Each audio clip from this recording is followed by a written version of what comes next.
Report with Sam Cedar. The destiny of America is always safer in the hands of the people than in the conference rooms of any elite. Sam Cedar. They are unanimous in their hate for me, and I welcome their hatred. We must guard against the acquisition of unwarranted influence, whether sought or unsought, by the military-industrial complex. The Majority Report with Sam Cedar. Ever get the feeling you've been cheated?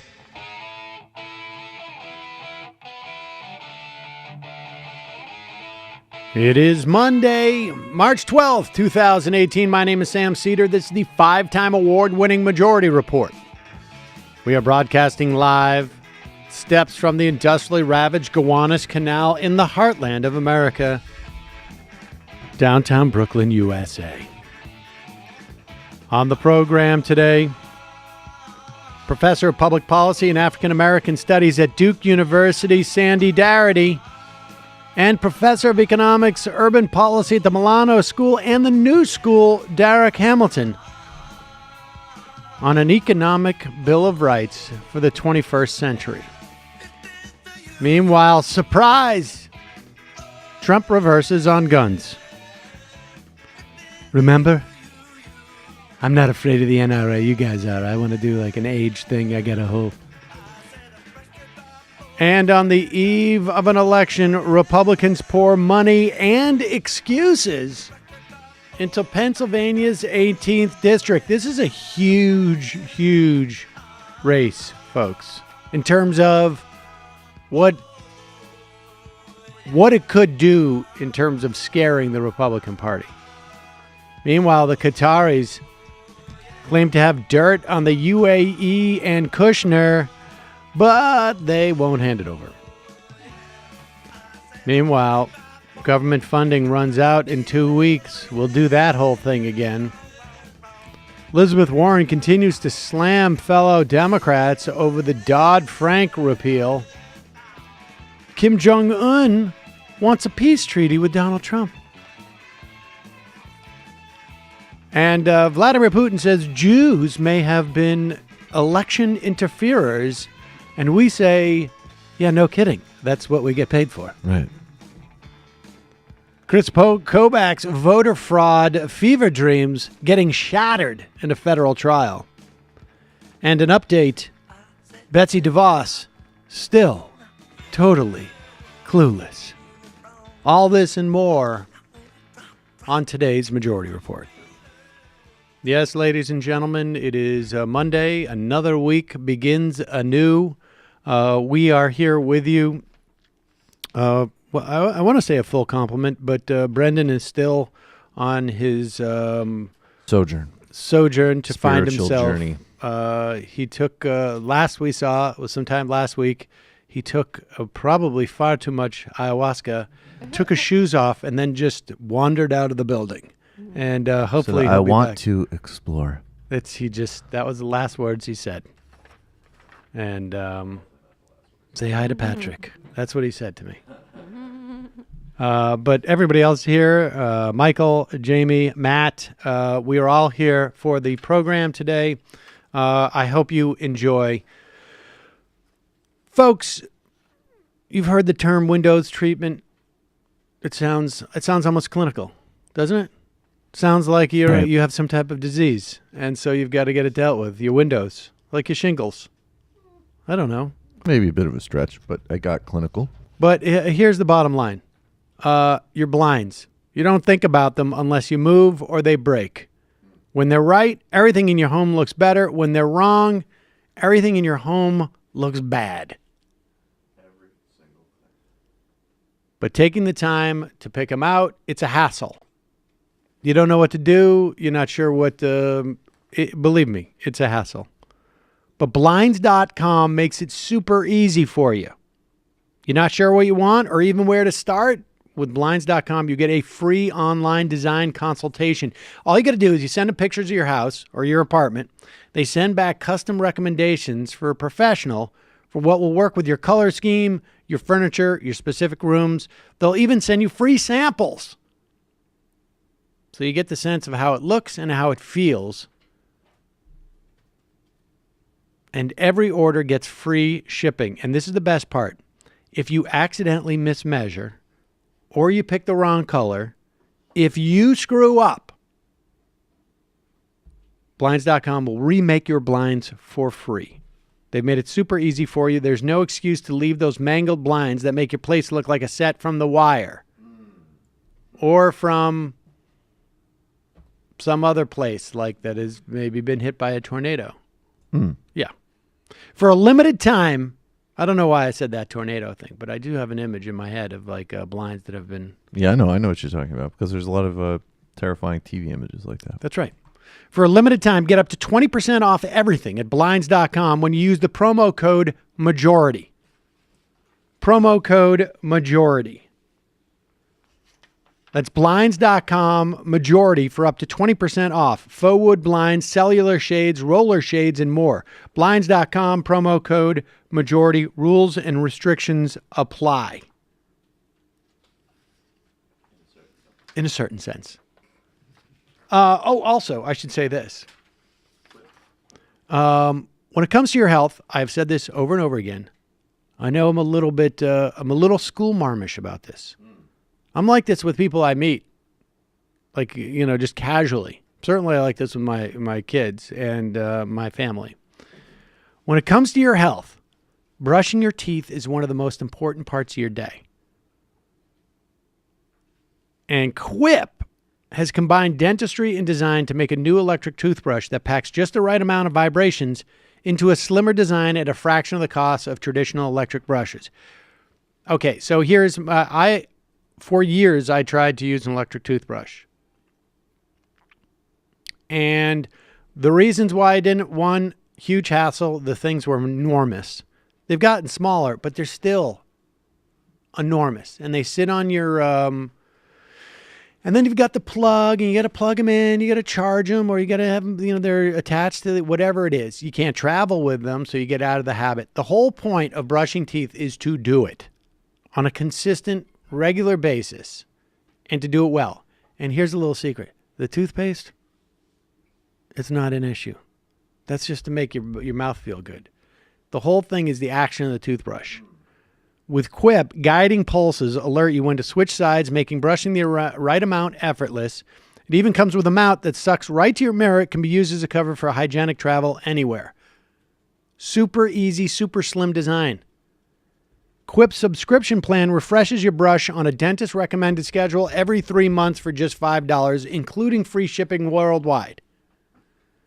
No wonder Quip is backed by a network of over 10,000 dental professionals, was named one of Time Magazine's best inventions of the year. Find out why for yourself.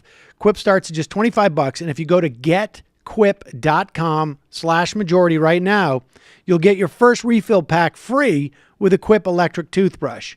That's your first refill pack free at getquip.com/majority. That's getquip, getquip.com/majority. All right, so Donald Trump, remember last week when he was like, you're afraid of the NRA, you guys, not me. I'm not afraid of the NRA. And how a lot of people don't want to hear that. You can get a beer. You can't get a beer, but you can get a gun, or you can't get a handgun, but you can get one of these mechanics. That's what I would do. I would look at that. Well, so that lasted about 15 minutes because after he got out of that meeting, he met with the NRA and then he learned his lesson. So here he is coming out with these new proposals, which is essentially to create an elite squad of trained professionals in the tens of thousands of schools across the country, right? I mean, how many schools do we have across the country? I don't know. Hundreds of thousands, right? I mean, has to be. But we're going to have an elite squad, and it's all going to be all volunteer, just like in The First 10 from Navarone. I don't know if you saw that movie. Here he is. We have to have people trained. We have to, you have to have some kind of a budget where it works. When many of the governors happen to, like the idea of trained people within schools, but the press has to get the word out honestly. For instance, I went through a very detailed, it could be 10%, could be 5%, could be 20%. These are really gun-adept people. Very few people would qualify. On top of being gun-adept, they have to go to school and they have to learn, and maybe there'll be a bonus given to those people. Maybe there should be, frankly, because they should go on a yearly basis. Pause to it. school. Can we? I wish we could just isolate on the hands. We could turn and a chop, chop, chop, a little bit of like this, 15, 20, chop, chop, chop, and they have real talent for the gun. You find the people who are born to be marksmen, like the born snipers, and cross-reference that chop, chop, chop with those who are in school, Why can't we use the Born Identity program for schools? I don't get it. It's given to those people. Maybe there should be, frankly, because they should go on a yearly basis to school. They start with training, and then they have additional training every year. And I think they should get a bonus, but it's a very small amount of money compared to what it would cost. I think it would be very effective. But when the press covered it... Wait, pause it. Wait, what? It's a small amount of money relative to what it would cost? What's he referring to there? The bonus? The bonus is going to be small relative to what it would cost. Small relative to the entire program's cost. I see. Okay. So tiny bonus for the born marksman. And we all know who's been trained like born. And we all checks in the mail. Exactly. School. No, and then at the end, we don't pay any of them, so we save money. That's the thing. You don't actually pay. You offer a bonus. You don't get paid unless there's a shooting. You imply the bonus is you say you're getting a bonus, you just don't give it to them. And this is the thing. It's going to take a certain amount of money. It's sort of 5, like 10, 20%. I'm getting super detailed here. I'm saying numbers. It's sort of like Trump University meets the point. The headline was, Trump wants all teachers to have guns. Trump wants teachers to have guns. I don't want teachers to have guns. I want highly trained people that have a natural talent, like hitting a baseball or hitting a golf ball or putting. How come some people always make the 4-footer and some people under pressure can't even take their club back, right? Some people can't take their club back. And you don't know what it is. Those words are hard to train for. But you want to have the number. But those words are hard to train for. Dude, he's like explaining peak performance. Why are you interrupting? Those words are hard to train for. They're super hard to train for. Like, look, some people get nervous when they're taking a putt. Some people get nervous when they're facing someone with an AR-15 and a death wish. You just need someone who has the natural ability to deal with it. You have to isolate those people. So what we're going to do is also, I don't know if it's be 10, 15, 20%, or how many. It costs a lot of money. It's going to cost a lot of money. Remember we're going to Jackson? Isolate those. We're going to find those people through deep-seated psychological profiling of everyone in every school, everywhere. And then we're not going to pay them. And then we won't because it would be cheap relative to the rest of the program. It'll be great. People where people know they're going to be, the bad guy has to understand that there's a big price to pay when they mess around with our students. You can't just say, oh, we're going to, harden our schools. We're going to blow smoke into the rooms. We're going to do all this stuff that is not going to work. You have to. I just want to make clear, like the smoke in the rooms, that's not going to work, right? Okay, that's your idea then. We're going to do the other thing where we tell the potentially suicidal gunman that there's a price to pay. Like you may not. We're going to be totally clear to some deranged, suicidal 16-year-old with delusions of grandeur and a death wish that there's serious prices to pay here's the thing. for going on a random school rampage. We're where they going to probably do plan on psychological dying. profiles of everyone in the school and then everyone outside the school, so that we know how to tell the people outside the school there's going to be a price to pay, because some people have different types of That was prices totally to pay. his imaginary friend. Like the same guy that doesn't go to Paris, and he was like, hey, Brick, should we do sleeping gas in the schools? That's your idea, right? Wait, I don't think that's a good idea. not gonna You know work. what? That's not going to work. A lot of people said we should do it, but it's not going to work. Let's go back to tell shooters don't do it, because it's going to be bad for you. Let's go back to, hey, That would do listen, it. if you come in, we've got like the Tiger Woods of snipers, so it's Totally. not going to work. He's gonna And then take we're you out. not going to pay Tiger Woods. That's right. How about this? Free vision. Okay. Everybody gets one free viewing of the Bourne Identity. And we tell them that's who's waiting for you in the school. They have to pay for the screening, and we say, Chop, chop, you chop. fill it up later and you'll get the money back, but then they won't, and then we have more money for the schools. You like that idea, Ben? Gosh, I feel safer already, ladies and gentlemen. Much safer. The president's on the case. Homeschooling's not looking so bad Yeah, now, exactly. is it, mothers? That's right. Folks, U.S. Postal Service, it's an important tool for any business. It reaches every household every day. There is no other entity in this country that will go to every address for a minimal fee. Stamps.com brings you all the amazing services of the U.S. Postal Service right to your fingertips. You can buy and print official U.S. postage for any letter, any package, any class of mail using your own computer and printer. Stamps.com makes it easy. They'll even send you a digital scale, automatically calculating the exact postage. And they help you decide the best class of mail based upon your needs. No need to lease an expensive postage meter. No long-term commitments. I use Stamps.com because, well, frankly, if I can get all my DVDs that I'm mailing out or personal letters or legal letters, your little correspondence. I send Michael a cease and desist letters almost 3 times a week. Be real about who had said cease and desist letters in this office. It would be all of us to you. Exactly. Stop bothering us with sound clip. And I mean, it just is, it's the convenience. Right now, you too can enjoy Stamps.com service with a special offer that includes a 4-week trial plus postage and a digital scale. Just go to Stamps.com, click on the microphone at the top of the homepage, and type in majority. That's Stamps.com. Enter majority for a 4-week trial plus postage and a digital scale. All links do exist on the website and in the description of our podcast, ladies and gentlemen, for those ads. Don't forget, you can become a member of this program and help support us at jointhemajorityreport.com. Going to take a quick break. When we come back, Sandy Darity and Darrick Hamilton on an economic bill of rights for the 21st century.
bottle shots, China cups and virginity.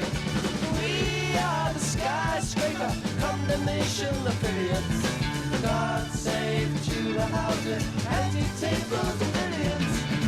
Preserving the old ways from being abused. Protecting the new ways for me and for you. What more can we do?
yourself in a living room, your pipe and slippers set out for you. I know you think that it ain't too far, but I hear a call of a lifetime ring, felt the need to get up for it. Oh, you cut out the middleman, you free from the middleman. You got no time for the messenger, got no regard for the thing that you don't understand. You got no fear of the underdog, that's why you will not survive.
We are back. Sam Cedar on the Majority Report. Apologies, folks. We've had a little bit of technical difficulties. We were hoping to both have Sandy Darity and Darrick Hamilton, who, along with Mark Paul, wrote an economic bill of rights for the 21st century. We're having a little bit of technical difficulties. So with us today, it's a great pleasure to speak to Sandy Darity. He is the Samuel Du Bois Cook Professor of Public Policy and Professor of African American Studies and Economics at Duke University. Welcome to the program, Sandy.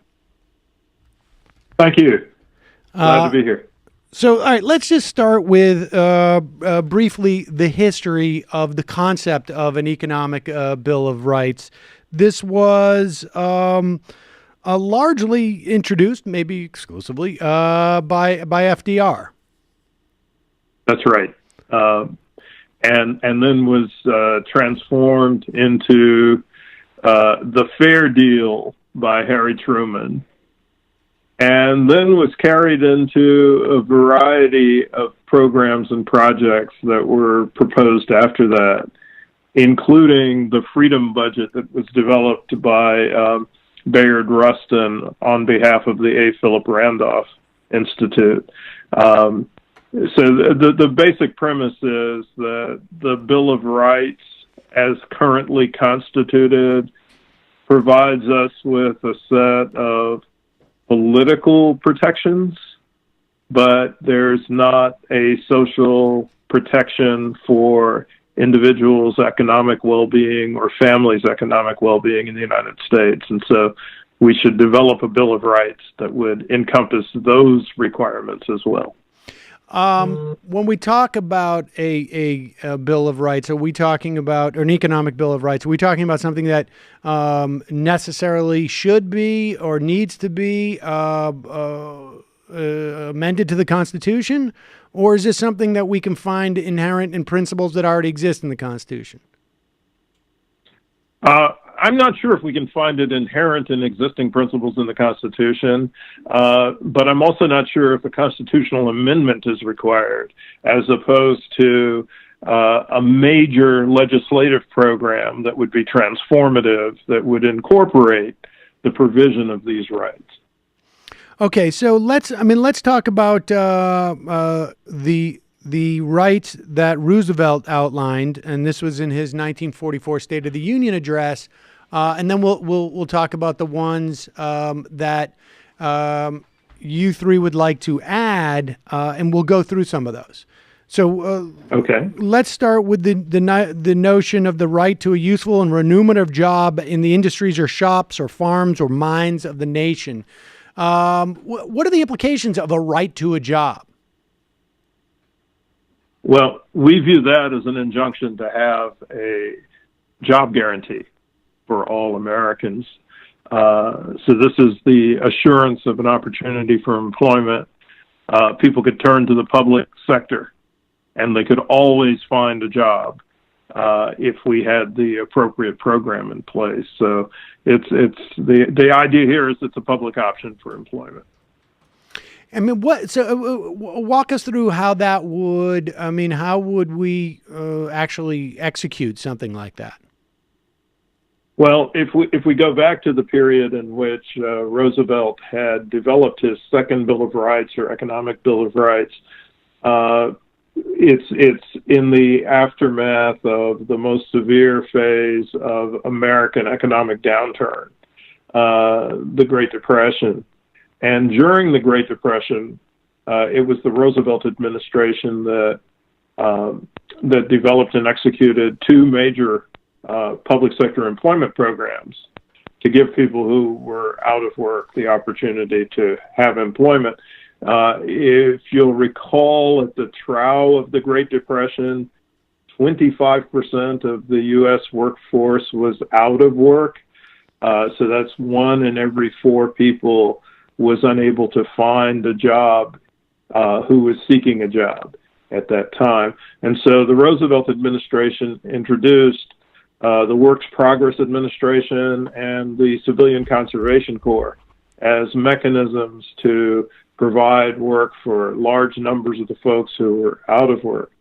So I think what Darrick, Mark, and I have in mind is to have a program in place that would replicate and extend the types of projects that were embodied in the Works Progress Administration and the CCC in such a way that that it would be a permanent option, a permanent program, and it would be a universal program. So it would be an option that's available to all Americans at all times.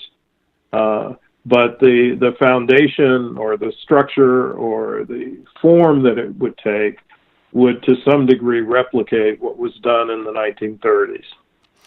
How many people, I mean, if we were 1 out of every 4 working age adult was out of work, and there was this this instrument to put people to work on government projects and government jobs, how many people did it actually, what percentage of those who were out of work were actually serviced by these jobs, who ended up with jobs? Because I'm just trying to get a sense of, like, we're obviously... The magnitude of the program? Yeah, the magnitude of the program that would be necessary today.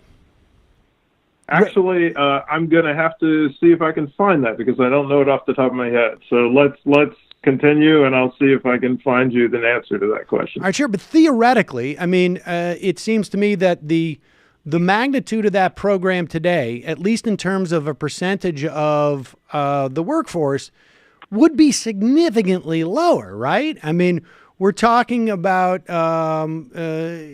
universally 4% some odd unemployment, and presumably you would make it available for people who are in jobs that they don't like, and maybe are looking for another job, perhaps. But we're nowhere close to what it serviced during the Great Depression. So here's what, yes, well, of course, because our labor force is considerably larger. But there were 10 million men who were jobless during the Great Depression. And again, that's another issue as well, because we no longer think of our workforce as being predominantly male, nor should we. But out of the 10 million men in the United States who were out of work in 1935, the WPA provided employment for 3 million of them. So approximately 1/3 of the total of men who were out of work in 1935. And it's interesting that the statistic here focuses on men, because I know that there were women who were also employed by the WPA.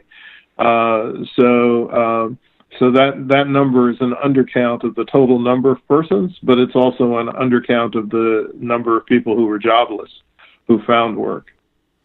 And so we would turn, theoretically, we would turn, unemployment offices around the country into offices that don't just provide unemployment insurance, but would actually place you in a position.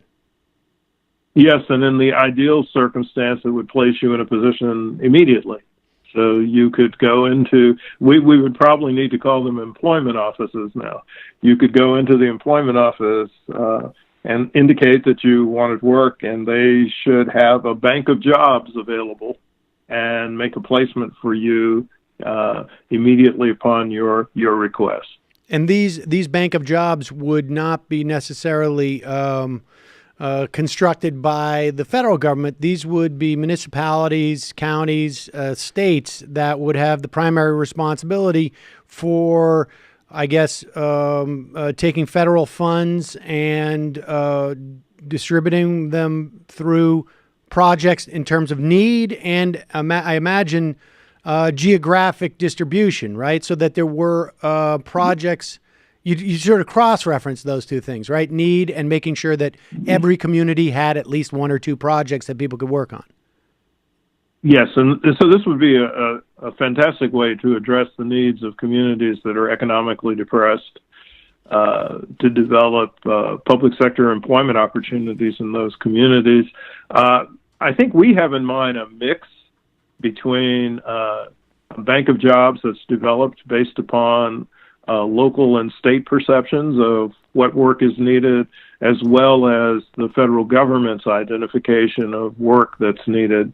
But the federal government would be the funding source, and the federal government would be responsible for monitoring the program and ensuring that it's executed correctly. Have you contemplated funding for this? I mean, in other words, funding for it. I mean, we tend to be MMT folks around here a little bit, so it's not as much of an issue. But I'm curious as to how, to what extent you've addressed. So I'm an MMT person myself, and so I do chuckle a bit when people always ask, "Well, how are you going to pay for something?" But let me try and give the more sober answer, which is if we put the 15 million people to work who were out of work at the trial of the Great Recession. So this is just illustrative because there may be other people besides those who are currently jobless who would prefer the public sector employment option. But let's just take that as an example. There's severe point of the Great Recession. We had 15 million people out of work. If we were to put them all to work under our federal jobs program at a cost of approximately $50,000 per person, so that would be inclusive of their salary and compensation, expenses to support the administrators of the program, as well as materials and supplies. 15 million people times $50,000 comes to a total bill of about $750 billion. And what's interesting about that figure is that the same point in the Great Recession, our expenditure on anti-poverty programs and unemployment compensation came to a total of about $750 billion. So there would be a net expense because we don't have in mind eliminating all of those support programs, but the amount of expense associated with them would fall significantly. And so the other dimension of this is that the program is what we used to call in macroeconomics an automatic stabilizer. So it would expand during periods of economic downturn, and it would contract during periods that are more prosperous when people have better opportunities for employment in the private sector. But its expansion during periods of downturn would maintain aggregate demand at levels that wouldn't previously have existed. And so it's possible to view there being a major general economic stimulus effect that's associated with this program as well, which works to the benefit of tax revenues. So, in other words, in the event that we have some type of financial crisis, in the event that we have some type of a cycle that where the economy begins to go south, this kicks in automatically. As people lose their jobs, they theoretically go downtown to their local employment office. They get back into a job and they continue to spend and function within the economy, and therefore sort of providing almost a floor for how much the economy can dip at any given time. Right. So it's a floor for how much the economy can dip, but it's also a floor for the compensation that Americans receive for the work that they do.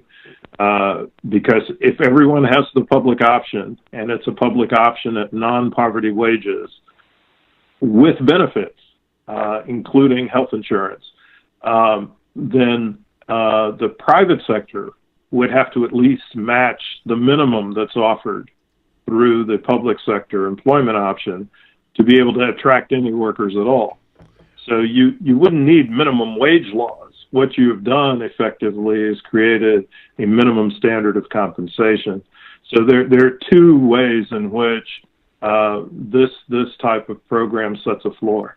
And I think they're both very, very constructive ways of setting a floor. I was going to ask you that in the form of what it does to empowering workers across the board. I mean, what are the other sort of like second order benefits or phenomena that you think would come from this? So first, obviously, being that it would create a new floor for compensation because there would be this competing employer who is willing to provide more for workers. Right. How else would you anticipate maybe that manifesting in terms of worker power? So one might think that this would improve the leverage, for example, that unions possess in this newer transformed climate. But also, it may create an incentive for the private sector to urge the federal government to develop a national health insurance program, because for private employers to hire anyone, they would have to fully finance health insurance of the same caliber of the type of health insurance that's available to elected officials and civil servants in the federal government. And so there may actually be a momentum or a pressure on their part to relieve their expenses by having a national health insurance program. So that's an interesting, speculation on my part. But I think essentially what you do is you alter the leverage that workers collectively have in terms of insisting upon having safe working environments with decent benefits and jobs that have regular and predictable hours and decent pay.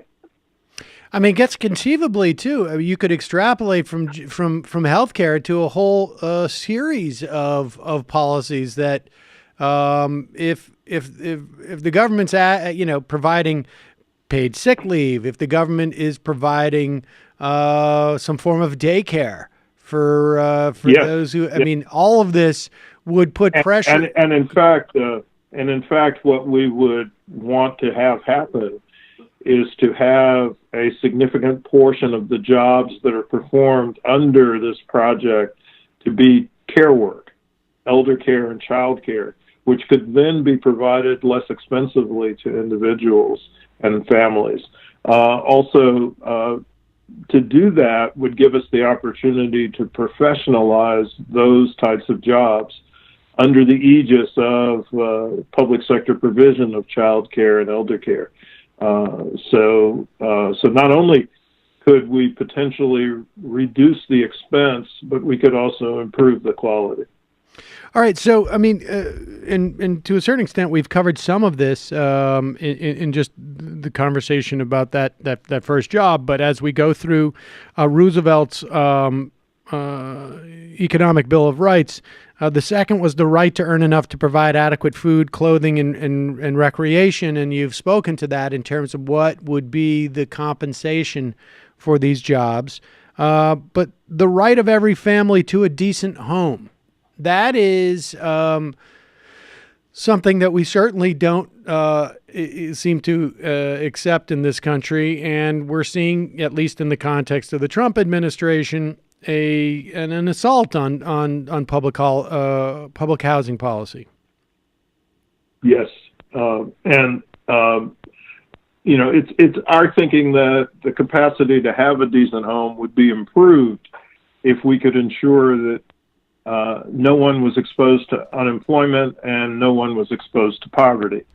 And we think of the job guarantee as pointing in that direction because it gives us the capacity to ensure that there's no one who wants to work who's not able to find a job. And it also enables us to ensure that every job provides people with a wage that's adequate to provide them with a decent standard of living. So that decent standard of living presumably would include the capacity to rent a home or to rent an apartment or to own a home or own a condominium.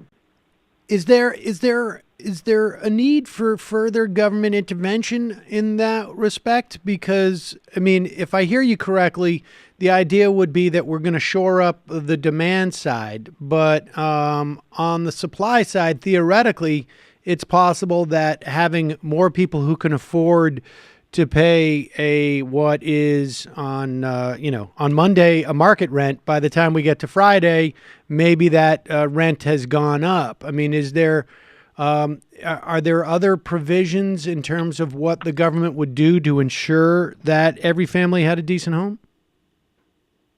Yeah, so I think that one of the ways we can think about this is that we would still need to have some form of provision of housing for moderate incomes. But the other thing is we could make use of the public sector employment corps to actually upgrade the 17 million vacant housing units in the United States. They could be redesigned and upgraded, and they could be made available for purchase at prices that would be reasonable for individuals with the lower incomes or the lower folks at the lower end of the income distribution. So we could actually use the federal job guarantee as a mechanism for altering the supply of housing in a positive way. And number 4 on the Roosevelt list of Bill of Rights, the right to adequate medical care and the opportunity to achieve and enjoy good health. I want to note that it says the right to adequate medical care as opposed to the right to have access to medical care. Access has become sort of that word that can mean anything to anybody these days. But actually having adequate medical care means that you actually get the medical care, not that you have access to it under certain circumstances. So that you get the service. Yeah. No, that's exactly right. And so that would include obviously some form of universal health care coverage. But how do we then ensure that people actually get the care? Because we have a lot of consolidation amongst hospitals now and medical facilities. We have doctors who don't necessarily service all communities. What would the government do at that point to deal, and presuming for a moment that other factors lead to some form of universal Medicare for all, let's say, maybe it's the job guarantee that does that. But how do we ensure that there's actually medical care deliverable to all people?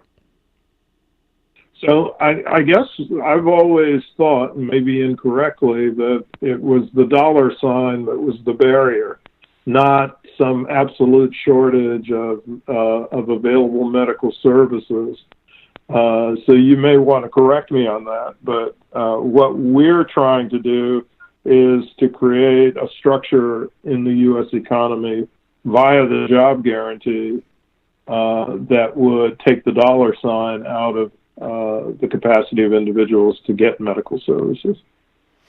I guess my concern would be the accessibility of the existence of actual care in certain areas, and maybe in the context of if you have a rural community, I don't know, in West Virginia, and there's enough people who are working there, then maybe facilities become available because there's people who can actually pay for it, or there's a mechanism to pay for it.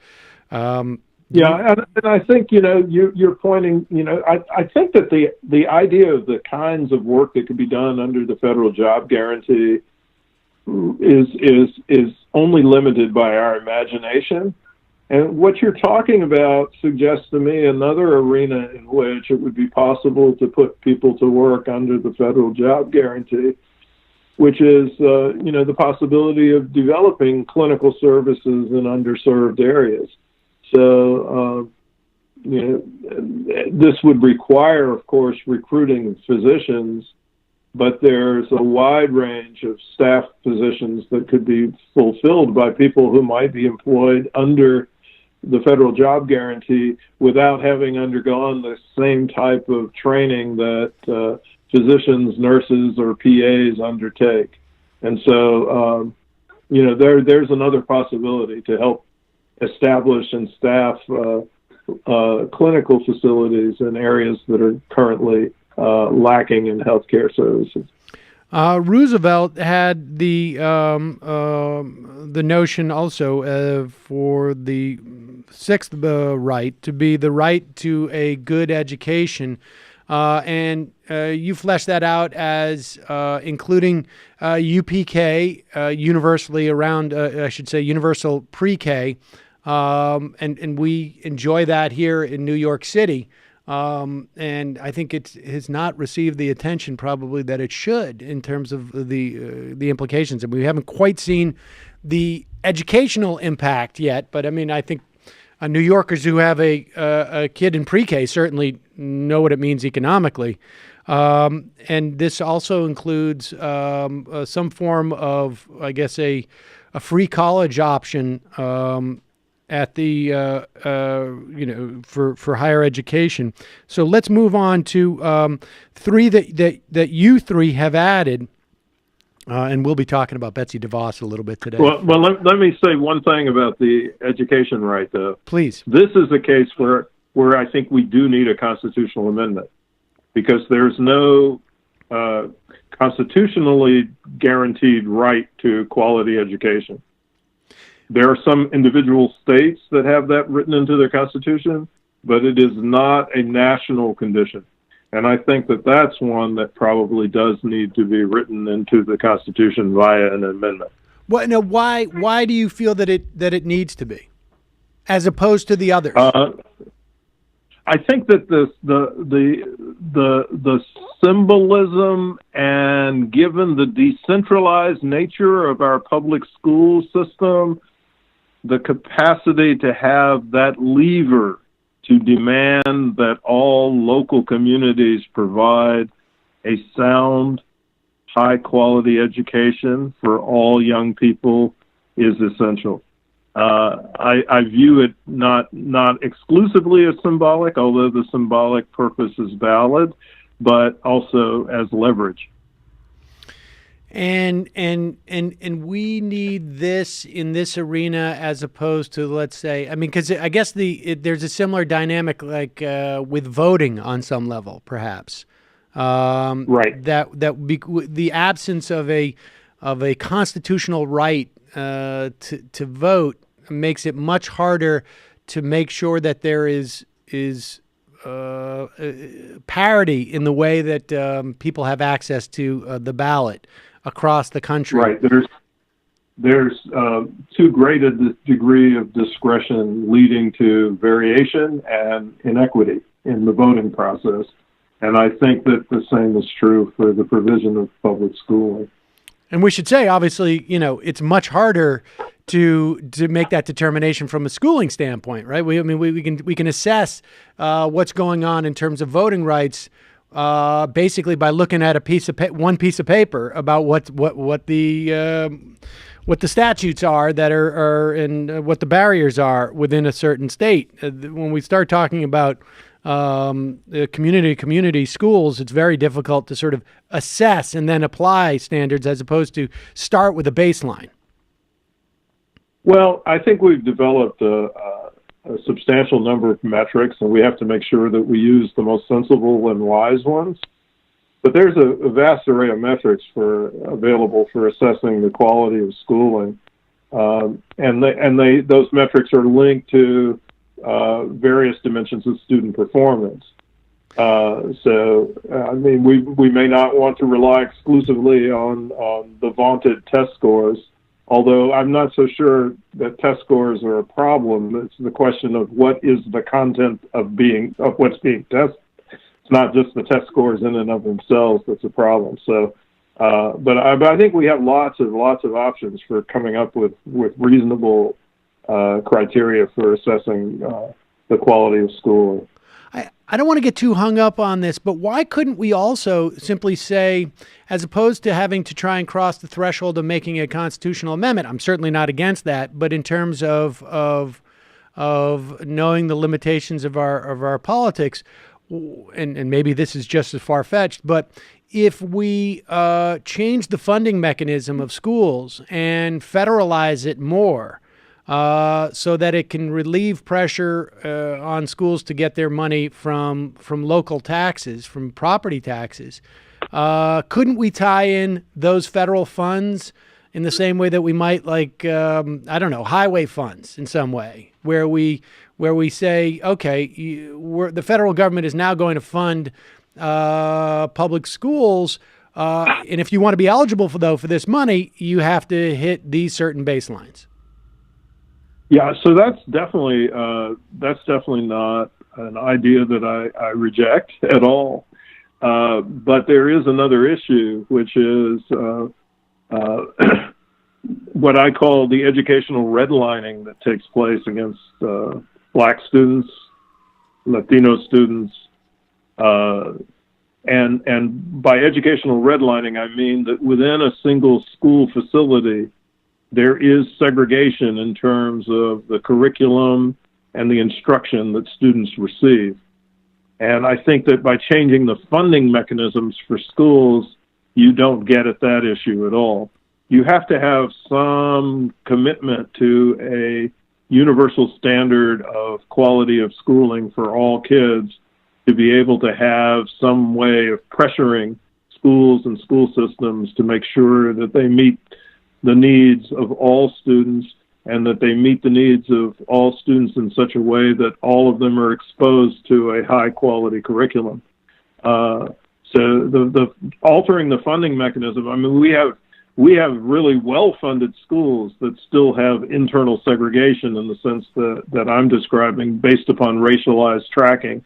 And so I think that just would not be sufficient to change the funding mechanism to get at those issues. Fair enough. All right, so let's move on to the three that you've added: the right to sound banking and financial services, and you and your co-authors of this piece, Mark Paul and Darrick Hamilton, endorse postal banking, which is one of our. I don't know if there's anybody who's done more interviews on postal banking than I, but it's one of our favorite proposals. But just give us an overview of why that's so important. So the significance of postal banking arises because in an environment in which our banking system is becoming increasingly concentrated. We have larger and larger banks that are providing customer services, and they really don't want customers who have very small deposits or small accounts. So that's one reason for having a restoration of the postal savings system, is that we can meet the needs of customers who are the type who really are not wanted by the private banking system, and we also can protect those smaller depositors from having to resort to the predatory lenders or the predatory. It really is a banking system of sorts, but the predatory banking system. So that's one reason. But there's a more general principle at stake here, which is. Darrick and I are thinking very, very closely, and we're trying to develop a project exploring this, that the public sector in general should function as a competitor against the private sector to establish minimum standards of quality. And so here's another arena in which the public option plays a very, very important role.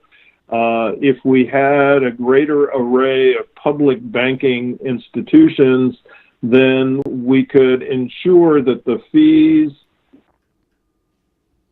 Hello? Oh, gosh. We got cut off.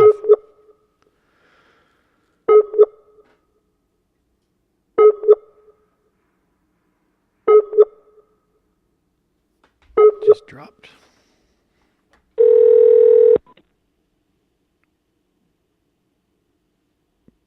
Professor? Yeah. Hi, sorry. We got disconnected. Yes, I'm not sure why, but you were saying we could ensure that the fees...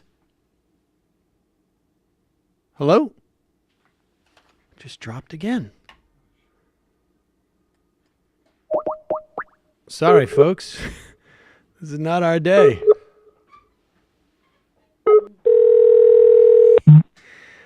Professor?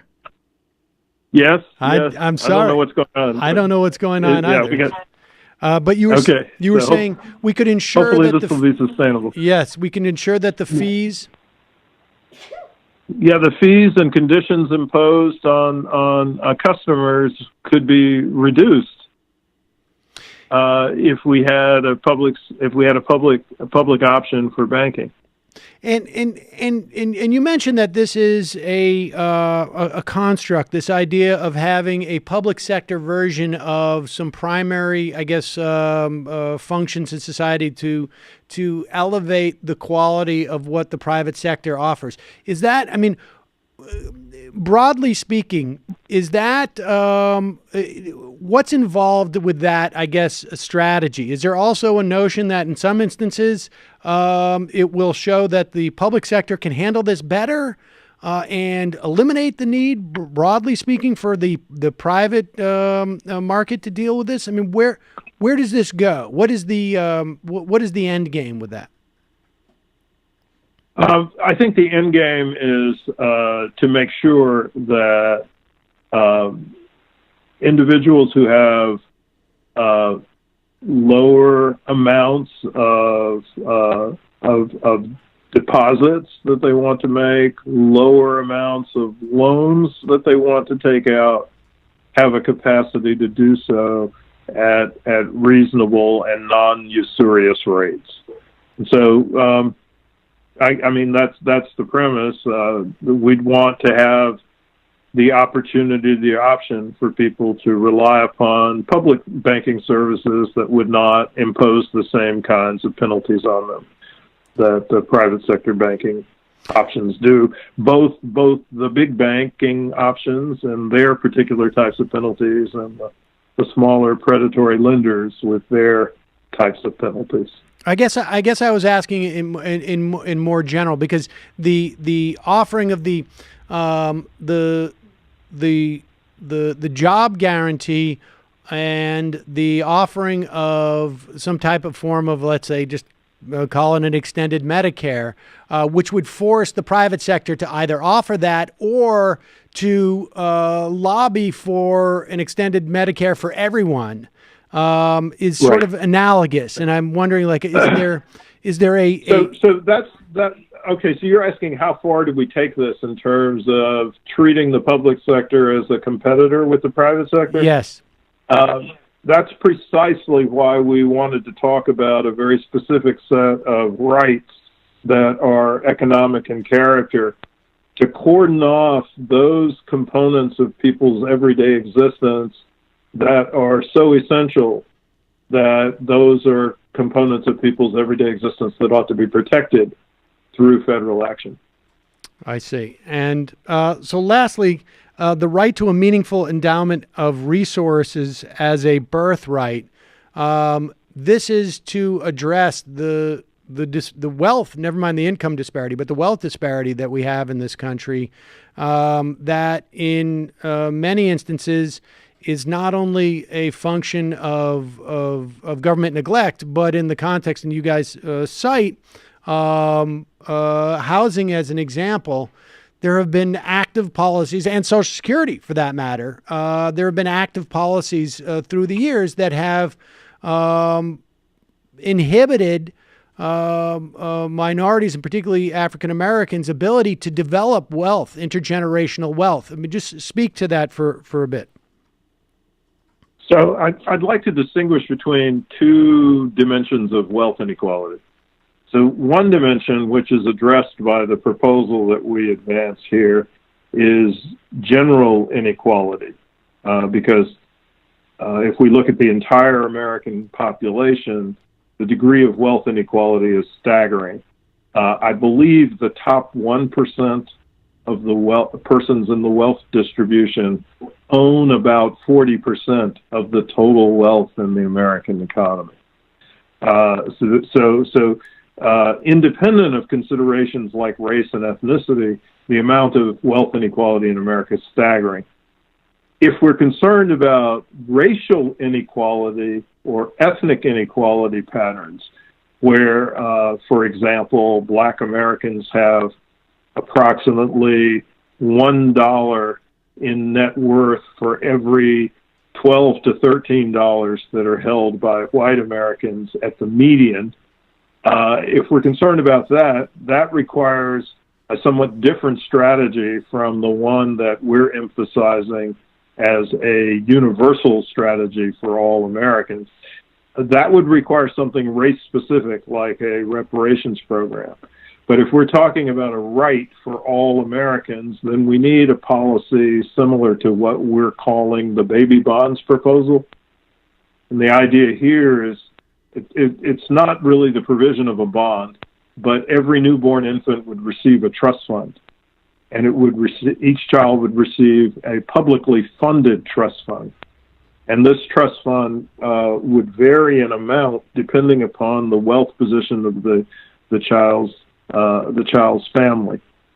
So, for example, kids born into the nation's wealthiest families, those families that hold 40% of the nation's wealth, we would give them a token trust fund of $50.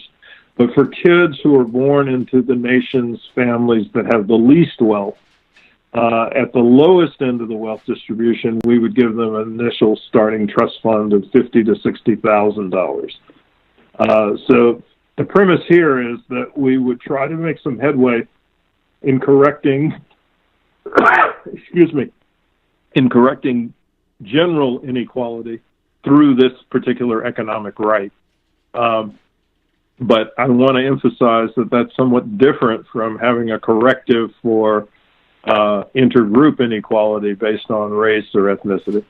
And presumably, if you were to establish a right, a universal right, then that would be the building block to deal with that intergroup inequality as well, I would imagine. Yes, it could provide a basis for that, and could go some way towards improving things indirectly, simply because the levels of wealth for some communities in the United States, for example, Blacks and Latinos, are so low that children born into those families would get the larger endowments, relatively speaking. And then when would the trust fund basically you be able to access? So our premise is, and we're not absolutely wedded to this, but we've been thinking that children should be able to access it when they reach adulthood, legal adulthood, which is 18 years of age. Some people have said that that's premature, that kids are not mature enough, although there's a certain paternalism associated with that attitude. Right. But if you wanted to delay it till they were 21, I'm not averse to that. I think that the basic idea is that we're trying to create an environment where there's something akin to Social Security across the life cycle. Right.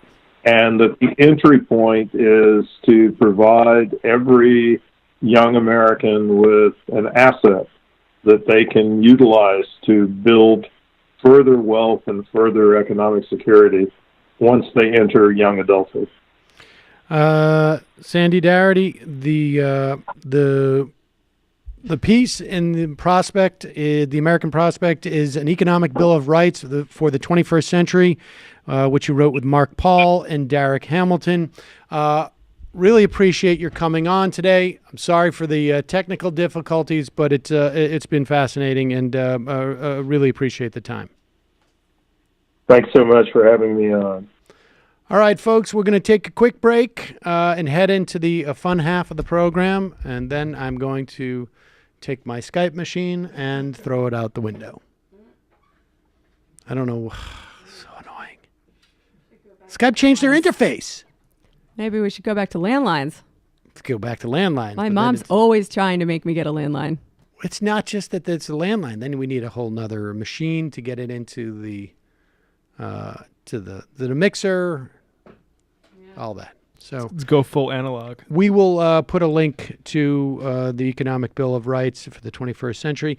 It's an interesting time where ideas obviously can't be implemented, but this is an important time where because the stakes are low in terms of ideas, people are going to jockey to get their ideas broadly adopted so that when there is a period where there are people who are more amenable to ideas like this, and I don't think that the vast majority of the Democratic Party is going to adopt these positions, but certainly a significant amount of the Democratic Party could. And sometimes that's all it takes. We have seen what has happened in terms of Medicare for all, because there is a sense that there is a certain amount of momentum behind it, and those who want to ingratiate themselves to the base of the party and beyond have adopted these policies, presumably. I mean, we'll see what happens when they get into office. But so this is a good time to sort of promote ideas like this. And presumably that's why these three have written that. So, all right, we're going to take a quick break, head into the fun half of the program. The number is 646-257-3920. Of course, we will take your phone calls. We will take your IMs. We will play some audio. I think I threw out my sound sheet. No, I didn't. I did not. I was very careful. I had a very limited manifestation of my exasperation, and I was limited in right. I mean, I was pretty good about it. I just took that huge stack of papers and just dropped it. It's very satisfying. I bet it was actually pretty satisfying, and I felt I had more room to look at the Skype and see that it wasn't working. Folks, just a reminder, you can support this program by becoming a member at jointhemajorityreport.com. Also, tomorrow night, TMBS, you can sign up for that on iTunes or check it out on our YouTube channel. Jamie's Patreon is patreon.com/Jamie Peck. Also, folks, justcoffee.coop, fair trade coffee, tea, or chocolate. Use the coupon code majority. Get 10% off. We will see you in the fun half.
Jamie's just finding out that La Poupée has been covered by everybody. Oh, I'm aware.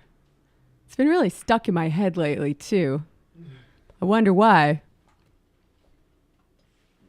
Gotta disengage yeah. from the show more. Stop listening. All right, folks.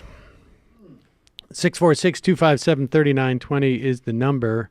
Elizabeth Warren was on all the Sunday talk shows this weekend talking about the very disappointing Democratic support for the bank bill. And Warren has been very good about specifically calling out not just Democrats broadly speaking and not just criticizing the bill, but calling out specific Democrats, which, you know, that doesn't happen very often. You don't even hear Bernie talk about specific Democrats.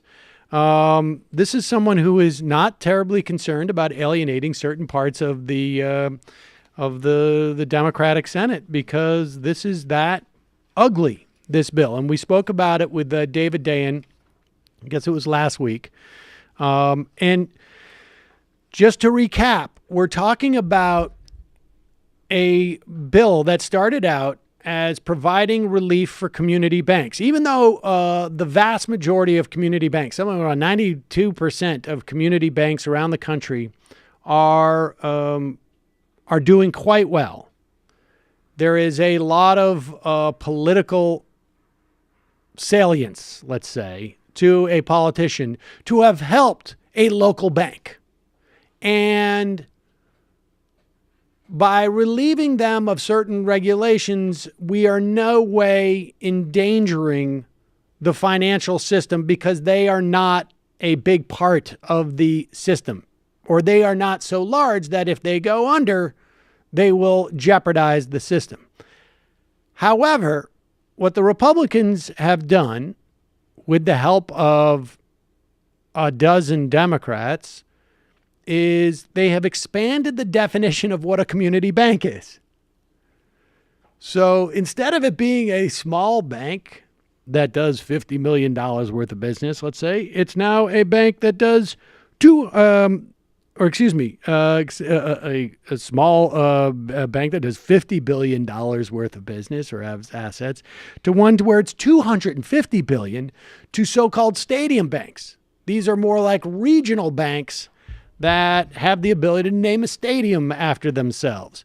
And these banks can threaten the stability of the system. Not to mention, it also opens up the definitions of things like custodial banks to banks that do some custodial services, but they're not actually custodial banks. So here is Elizabeth Warren on this very question. And another big issue we're going to be talking about this week is this bill that you are very interested in. The Senate voted, as you know, to advance a new banking bill that would ease regulations on banks with assets that are less than $250 billion, with the support of 16 Senate Democrats. You've been calling out members of your party who voted in favor of this bill, many of whom are facing difficult reelection bids in states that President Trump won. Do you think that voters should hold any Democrat who votes for this plan accountable at the polls? Would they be responsible if another financial crisis were to occur? Well, look, let's talk about what the bill does. And what this bill says, here it is, on the 10th anniversary of the biggest crash since the Great Depression, this Senate is now advancing a bill that would celebrate that anniversary by saying that 25 of the 40 largest banks in America, these 25 banks together sucked down more than $50 billion in taxpayer bailouts. Why? Because the economy needed them to stay up and running. Nobody went to jail. And this bill says, let's let those 25 banks be regulated just, like they were tiny little community banks. I got to tell you, $250 billion bank is not a community bank. So what's the consequence of doing that, plus other changes that help the remaining banks? The answer is it puts us at greater risk that there will be another taxpayer bailout, that there will be another crash and another taxpayer bailout. Yeah. And you don't have to take my word for it. This is what the Congressional Budget Office Democrats says. Going along with this? Are you disappointed that your colleagues are going to be voting in favor of this legislation? After all, you said that these sorts of loose sort of rules on Wall Street helped cause the financial crisis in 2007, 2008. And that's true. It did help cause the crisis. Frankly, I just don't see how any senator can vote to weaken the regulations on Wall Street banks. Yep. Well, and now, Matt, I'm sitting here, all comfortable in Brooklyn, but you're from the heartland, right? You're from North Dakota, is that correct? That's correct. And so give me a sense, when you talk to the folks back home, which I presume is done through the Pony Tin Express. can and some wire. Pony Express, or the tin can and wire. When you talk to them, how much clamoring are they, how like when you spoke to your folks, like, do they spend the first 10 minutes talking about how unfair and how much burdened their regional banks are suffering from Dodd-Frank? No, that doesn't come up a whole lot, but I do understand why that line that this is to help the small local banks is effective there, because I actually got a scholarship through a community bank as an undergrad, and that was why I used that bank actually. So do you support the deregulation? That's why I'm very supportive of Heidi Heitkamp's vote. That's right. There we go. I mean, that is the thing, is that, like, that is theoretically, that is one reason why someone might vote for this, right? Where it's just like, well, they're holding hostage the community banks to get the other banks. And obviously that's the line you're pushing, because you were basically gestating. I'm owned by a community bank. You were in North totally Dakota. like birthed by one of these banks.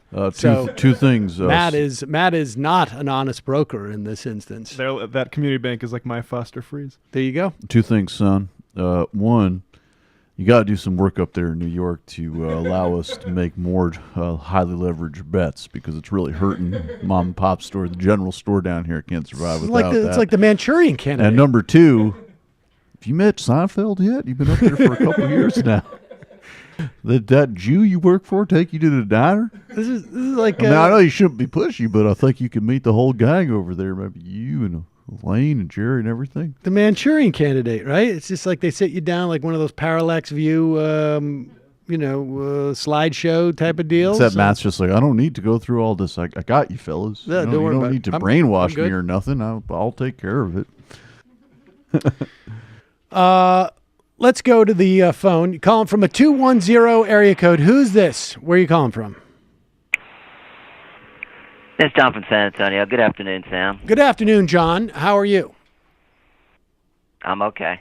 Yeah, Bernie Sanders had a triumphant Texas barnstorming tour last Friday and Saturday. It started in Austin at South by Southwest, where he was interviewed by Jake Tapper. Then he came to San Antonio, where he spoke at a fundraiser for Our Revolution, Texas, and then gave an extended speech at Trinity University, where he packed a 2,700 capacity Laurie Auditorium. I attended both shows. Then he went to Lubbock, the home of Texas Tech University, where he sold out. Hopefully this will be a precursor to the 2020 run. Next Monday night, Bernie will be holding a town hall on income inequality in America, the rise of oligarchy and the collapse of the middle class. The panel will consist of Elizabeth Warren, filmmaker Michael Moore, and Darrick Hamilton, who you're supposed to have on today, an economics and urban policy professor at the New School in New York City. It'll be broadcast live on the Young Turks at 6 p.m. Central, 7 Eastern on next Monday night. Also, Our Revolution endorsed Rick Trevino, who's running in the Democratic primary in the 23rd District, also gave a rousing speech at the Bernie fundraiser. You've been talking about Trevino for quite a while, haven't you? Yeah, absolutely. It's been. I think I first called in about 6 months ago, and he's getting just tremendous support. I think you'll find it was 6.5 months ago, John. But okay, probably so. Okay.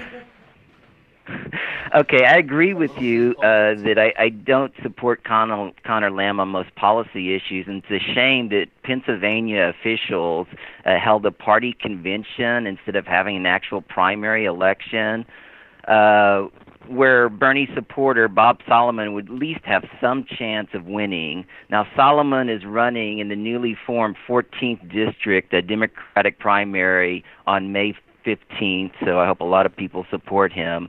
I agree with the consensus opinion that even if Saccone wins by up to 5 points, it'll still continue a trend on House and Senate special elections. It has Democrats winning by 12 points in the Trump-Clinton metric, or 15 if you don't include the Utah 3rd District results. So just to be clear yeah, on the numbers, let's just be clear on the numbers here. That is a district that Donald Trump won by 20 votes, 20 percentage points, I should say. It is also 19.46. Right, 19.446. Exactly. I was using the I was using the I guess the expedited term 20, but you're correct. It is also an R plus 11 district, right? Is that right? Or is it a 10.87? Yeah, I don't take Charlie Cook's numbers too seriously, but yeah, okay. I mean, yeah. Do you have an alternate set of numbers, John, for that district? Well, I mean, I just think that's, I don't know. I mean, I don't. I mean, nobody ran against him in 2016 and 2014 against Tim Murphy. So the last time somebody ran against him, it was a 28-point victory by Murphy. So yeah, I mean, you know, nobody knows. I think that's a Nobody little knows. low myself. Oh, so you think it could actually be like an R12 or an R15? Well, I mean, they base it on the Clinton metrics and on the presidential metric numbers, which are actually higher than that. So that's why I'm a little skeptical of that. Okay, number. well, fair enough. But how nervous will the Republican Party be? And you already see this sort of like spinning that Saccone is not a good candidate. There has been, my understanding is that there was like $1 million spent this weekend by outside groups, Republican groups. My understanding is that the Paul Ryan's, I guess, operation had people going door to door there. I also heard reports that they were so out of touch that they were mispronouncing Saccone's name to Saccone or something, and which is not going to go over too well, it seems to me. And my understanding is that Lamb is running against Paul Ryan and not Trump, which is interesting. Yeah, to be honest with you, I haven't really been following the race too much, just because I just don't like Lamb's politics. I just think he's too conservative. But I mean, you know, Right. 2 of the last 3 polls in the last week, you know, and they're not great pollsters, have Lamb winning. I consider it just a pure toss-up race, you know, flip a coin. You can go either way, but as I said earlier, it's already a victory, you know, unless Saccone wins by, you know, 5 or more. I mean, I consider it to be a you know, it'll fit right in that metric, and if that metric applies during the midterms, it'll not only be a wave but a tsunami. And so, I mean, that's the big question. Will this be repeated? All these special election numbers be repeated in the actual midterm? That's the big question. All right. 'Cause Well, if it is, it's going to be amazing. all right. Well, I guess we will find out tomorrow. Hey, John, do you think Definitely. Do you think the bands playing South by are jealous that Bernie is taking all the crowds and attention away? I don't know that. I really don't follow that too much, but maybe so. I don't know. There's no data readily available, in other words. Is that correct? Yeah, I'm a huge jazz fan. I used to be a DJ actually at Trinity University before I moved to New York City. I moved there because of the jazz scene. You know, See, little review. You know, I love rock. Also, I love international music. So I'm a huge music lover. So.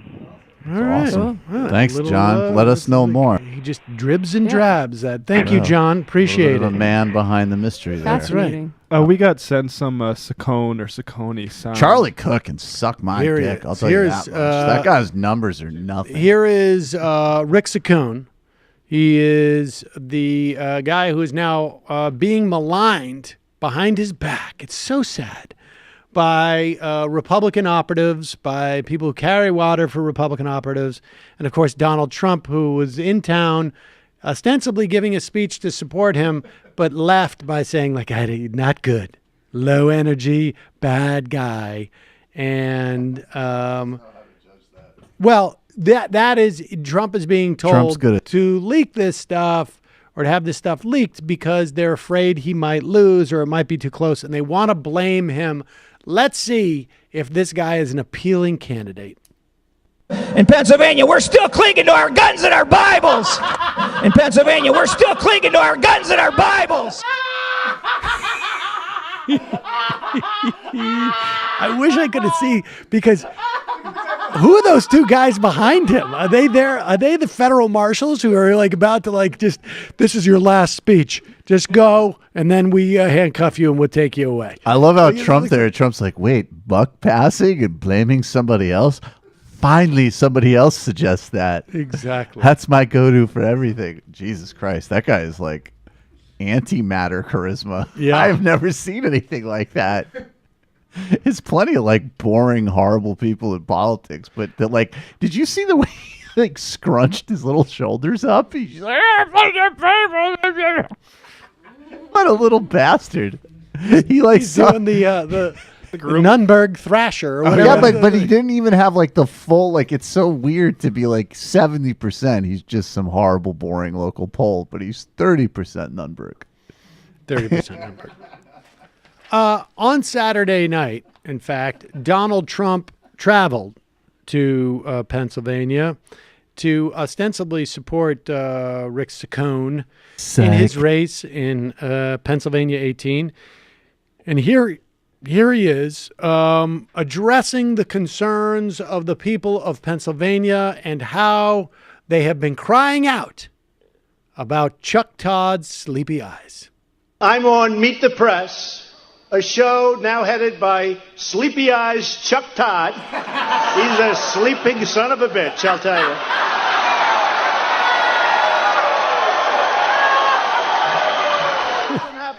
I may leave fast, or we may sit down and make the greatest deal for the world and for all of these countries, including, frankly, North Korea. There you go. He was talking about the great deal he was going to make with the Rocket Guy. Can't we say that that's Rocket him Man. at his best? Like, Chuck Todd is sort of a sleepy-eyed son of a bitch. And yeah, diplomacy with North Korea. Credit where credit's due. I mean, the point being that these rallies that he holds, and this is going to be interesting, because if this guy Saccone loses, and like John from San Antonio told us, that if it's within 5, it's devastating for the Republicans. But if he loses, what's going to come out of this that's super interesting, in addition to sort of the fear you will hear from Republicans, what's going to be really interesting is that Donald Trump can go in, perform like he did, right? Be at the top of his game, be super entertaining to all these people, and it have nothing to do with politics.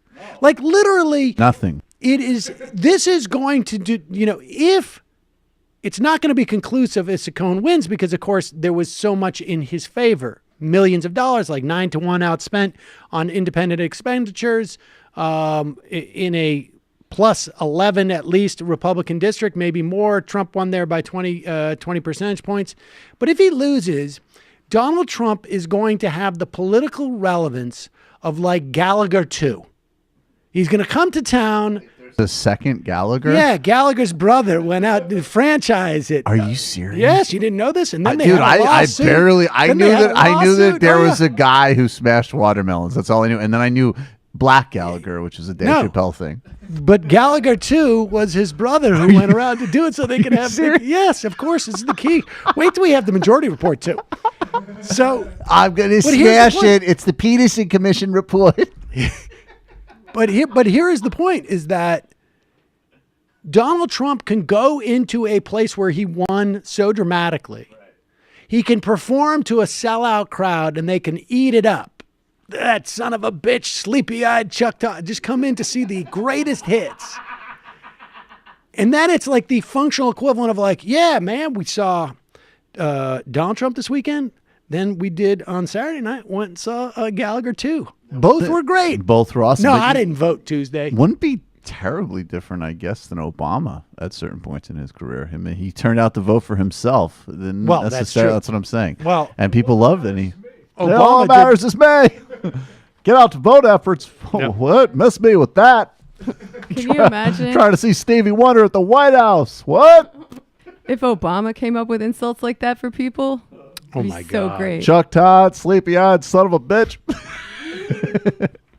Chuck Todd responded too. Even by devil standards, look at that guy's face.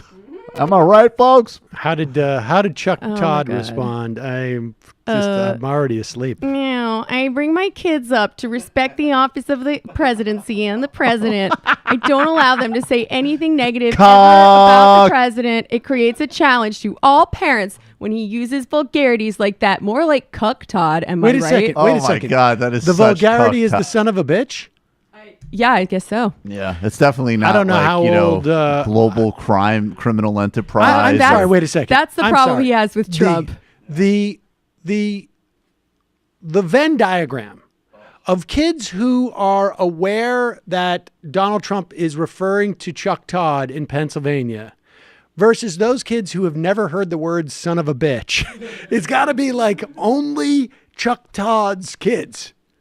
I'm sorry. I'm sorry. Like, I could ask, Mila has certainly heard far worse than son of a bitch, but she is not aware of Donald Trump's speech in Pennsylvania.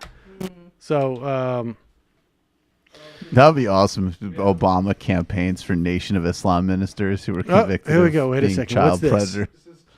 Gotta vote for him. Wow. Look, final question for you. Many people, including myself, raise their kids to respect the office of the presidency and the president of the United States. When he uses vulgarity to talk about individuals, what are they supposed to tell their kids? Again, I'll be with my kids this morning, and I'll be focused on them on what the president is doing to protect the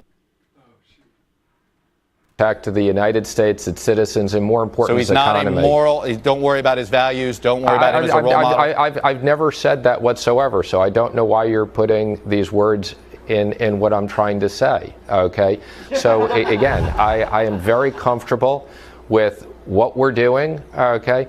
And again, I think you're trying to take this out of perspective and implying something I'm not saying. Oh, fair enough. That what are you supposed to say when he's using these vulgarities to kids? Again, I think you should be focused on what the policies are. He's using those vulgarities in the context of a campaign rally. And obviously, there were a lot of funny moments on that rally. Yeah, they were hilarious. Anyway, Secretary Mnuchin. Oh my God! Whiny cuck. No, but wait a second. confronts Yeah, but here's the thing. whiny cuck. I just want to remind people that Steve Mnuchin was responsible for a huge amount of human suffering in his role in the in mortgage fraud. I mean, just a huge amount of suffering. A more poignant question would be like, what do you tell your kids after you've lost your home and you lost your home? But no, Chuck Todd doesn't care about that. Let's just focus on my kids heard President Trump call me a son of a bitch. I'll tell you something. When I had to sit Mila down about the tweet that Mike Cernovich, your rape apology tweet, my rape apology tweet, supposedly, I told her the tweet, and she's like, "How could you say that?" And I'm like, "Dude, listen, go through the tweet. I am not saying that you, as when she was she would have been 3 or 4 that I wanted you to be raped.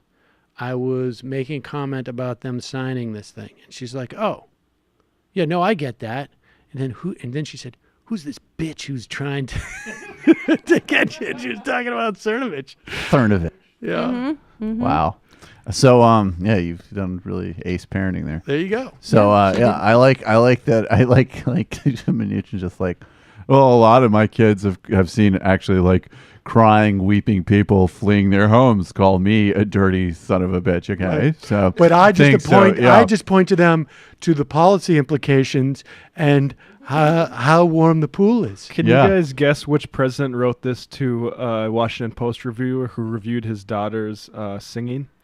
I've just read your lousy review of Margaret's concert. Nixon. I've come to the conclusion who that you are an LBJ. 8 ulcer man. Nope. 8 ulcer man on 4 ulcer pay. It seems to me that you are a frustrated Eisenhower. old man. Nope. Who wishes he could have been successful. Truman. Yeah, you got it. Let me read one more line. That's When all you right. write such poppycock as was in the back section of your paper, you work for it. You work for it shows conclusively that you are off the beam and at least 4 of your ulcers are at work. Wow. Tough the old talk. 4 ulcers. Wow, that is. Someday I hope to meet you. When that happens, you'll need a new nose, a lot of beefsteak for black eyes, and perhaps a supporter below. That's cool. Hell yeah. Katie Tor. How about Katie get her beheaded? Am I right, folks? Get out and vote for Louis Farrakhan. Last night, Betsy DeVos was on 60 Minutes. And Betsy DeVos, of course, is the Secretary of Education who knows nothing about education, who has had a stated goal for many, many years that we should not have public schools. She believes in public education, but by that she means we should take public money to subsidize parochial and religious schools, essentially. She was heavily involved in trying to privatize education in Michigan, as well as in Pennsylvania and other places. She is a billionaire. She is married to the founder of Amway, and also just comes from an extremely wealthy family to begin with. So here is Betsy. Is this clip number 4? Here is Betsy DeVos saying that we should invest in students, not schools and institutions. In other words, let's take public money and give it to private schools so that they can educate some of the kids, particularly ones who might have half the amount of money you need for private school or more. Why take money away from that school that's not working to bring them up to a level where that school is working? Well, we should be funding and investing in students, not in school buildings, not in institutions, not in systems. And okay, but what about the kids who are back at the school it's not working? What about those kids? Well, in places where there is a lot of choice that's been introduced, Florida, for example, the studies show that when there's a large number of students that opt to go to a different school or different schools, the traditional public schools actually, the results get better as well. Now, has that happened in Michigan? We're in Michigan. This is your home state. Michigan, yes. Well, there's lots of great options and choices for students here. Have the public schools in Michigan gotten better? I don't know. Overall, I can't say overall that they have all gotten better. The whole state is not doing well.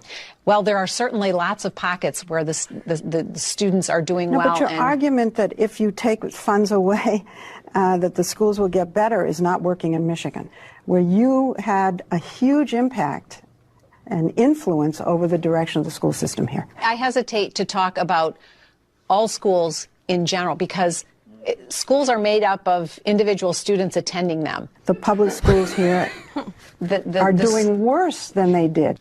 Michigan schools need to do better. There is no doubt about it.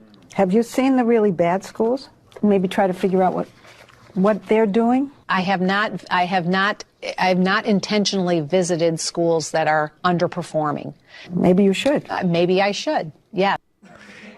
Well, I'm glad that by mistake she may have gone to a school that is not doing well, but she's never intentionally, I've never purposely gone to a place where there's supposedly a problem. I like how she has like the stupid person's instinct. Like she's dumb enough to clearly be like not remotely in control of any part of her brief and doesn't care because she's essentially like a plutocrat cultist. But she has that instinct where it's like when Leslie Stahl's like, well, what about Michigan schools? And she's like, well, I don't know any of the specifics, but I can tell by the way she's saying that this isn't going to be good.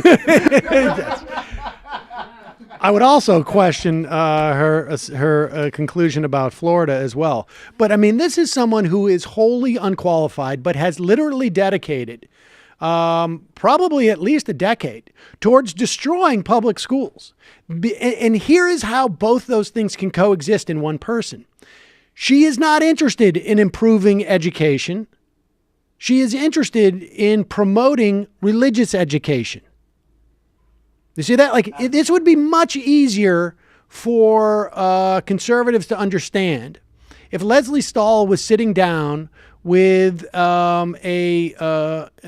man in Pakistan who was setting up religious schools there, and who would say, like, I'm not concerned. I'm concerned only with the individual, and that the individual understands, you know, these set of rules about, to educate themselves. A little more community oriented in those madrasas. Well, yes, within the madrasas, they might be, and she might be there too. But I don't care about child is a startup. I don't care about systems or processes or anything that could lead to outcomes.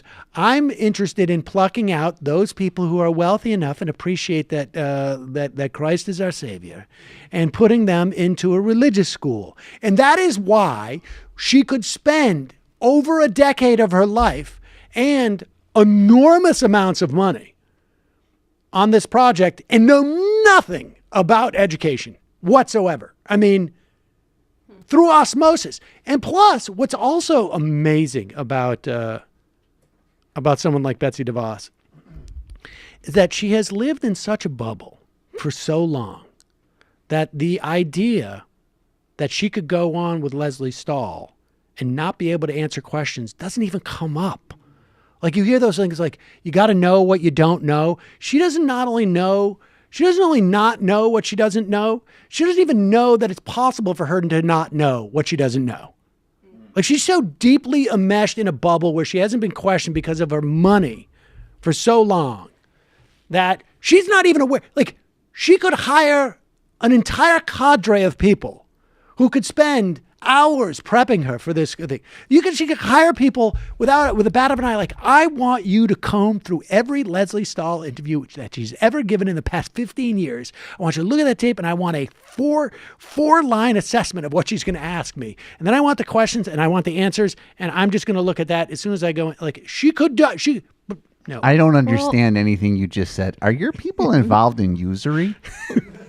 She is doing a bad job in this interview making a case for this program, but she, counterpoint, could be covering for the actually very smart thing that she's doing and the program that she's following that has little to do with public education, which is, privatization, charter schools, religious schools, breaking teachers' unions. And the quote that she said, I mean, it's not a quote, but when she said there's no schools, only individual students, something like that. Yeah, that sounds pretty dumb and obvious, but she's also channeling Margaret Thatcher, right? Who said there's no society, there are only individual men and women. And, she allowed that there are families as well.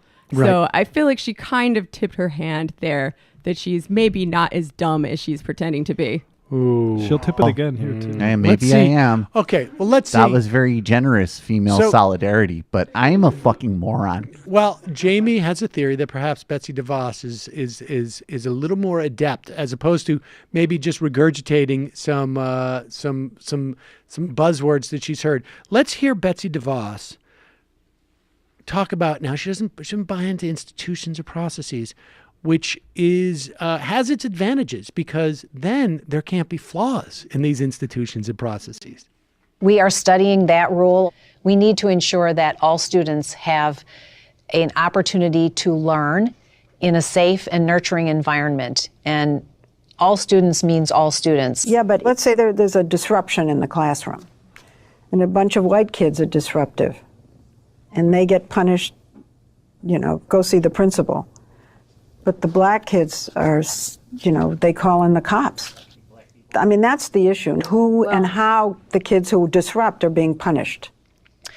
Arguably, all of these issues, or all of this issue, comes down to individual kids. And it's it does not. come down to individual kids, and often comes down to I am committed to making sure that students have the opportunity to learn in an environment that is conducive to their learning. Do you see this disproportion in discipline for the same infraction as institutional racism? We're studying it carefully and are committed to making sure students have opportunity to learn in safe and nurturing environments. There you go. Like there is no good answer to that question. So there is a good answer to that question. Yes. I mean, there's no good answer she could give to that question. Oh, absolutely not. No, because she would have to admit. She'd have to admit that racism exists, that there's disparity in society. Yeah, no. It's just like individuals have certain things that happen. It is a total coincidence that there's all this data that suggests that these set of individuals who coincidentally happen to be black are punished in a different way than a bunch of other individual students who happen to be white coincidentally. Their skin was bronzed by God, so they feel less pain, Leslie, but that doesn't mean that they shouldn't be thought of as viable education startups as students in and of themselves. My dad always used to say there's no such thing as society before he and his friends played the greatest game.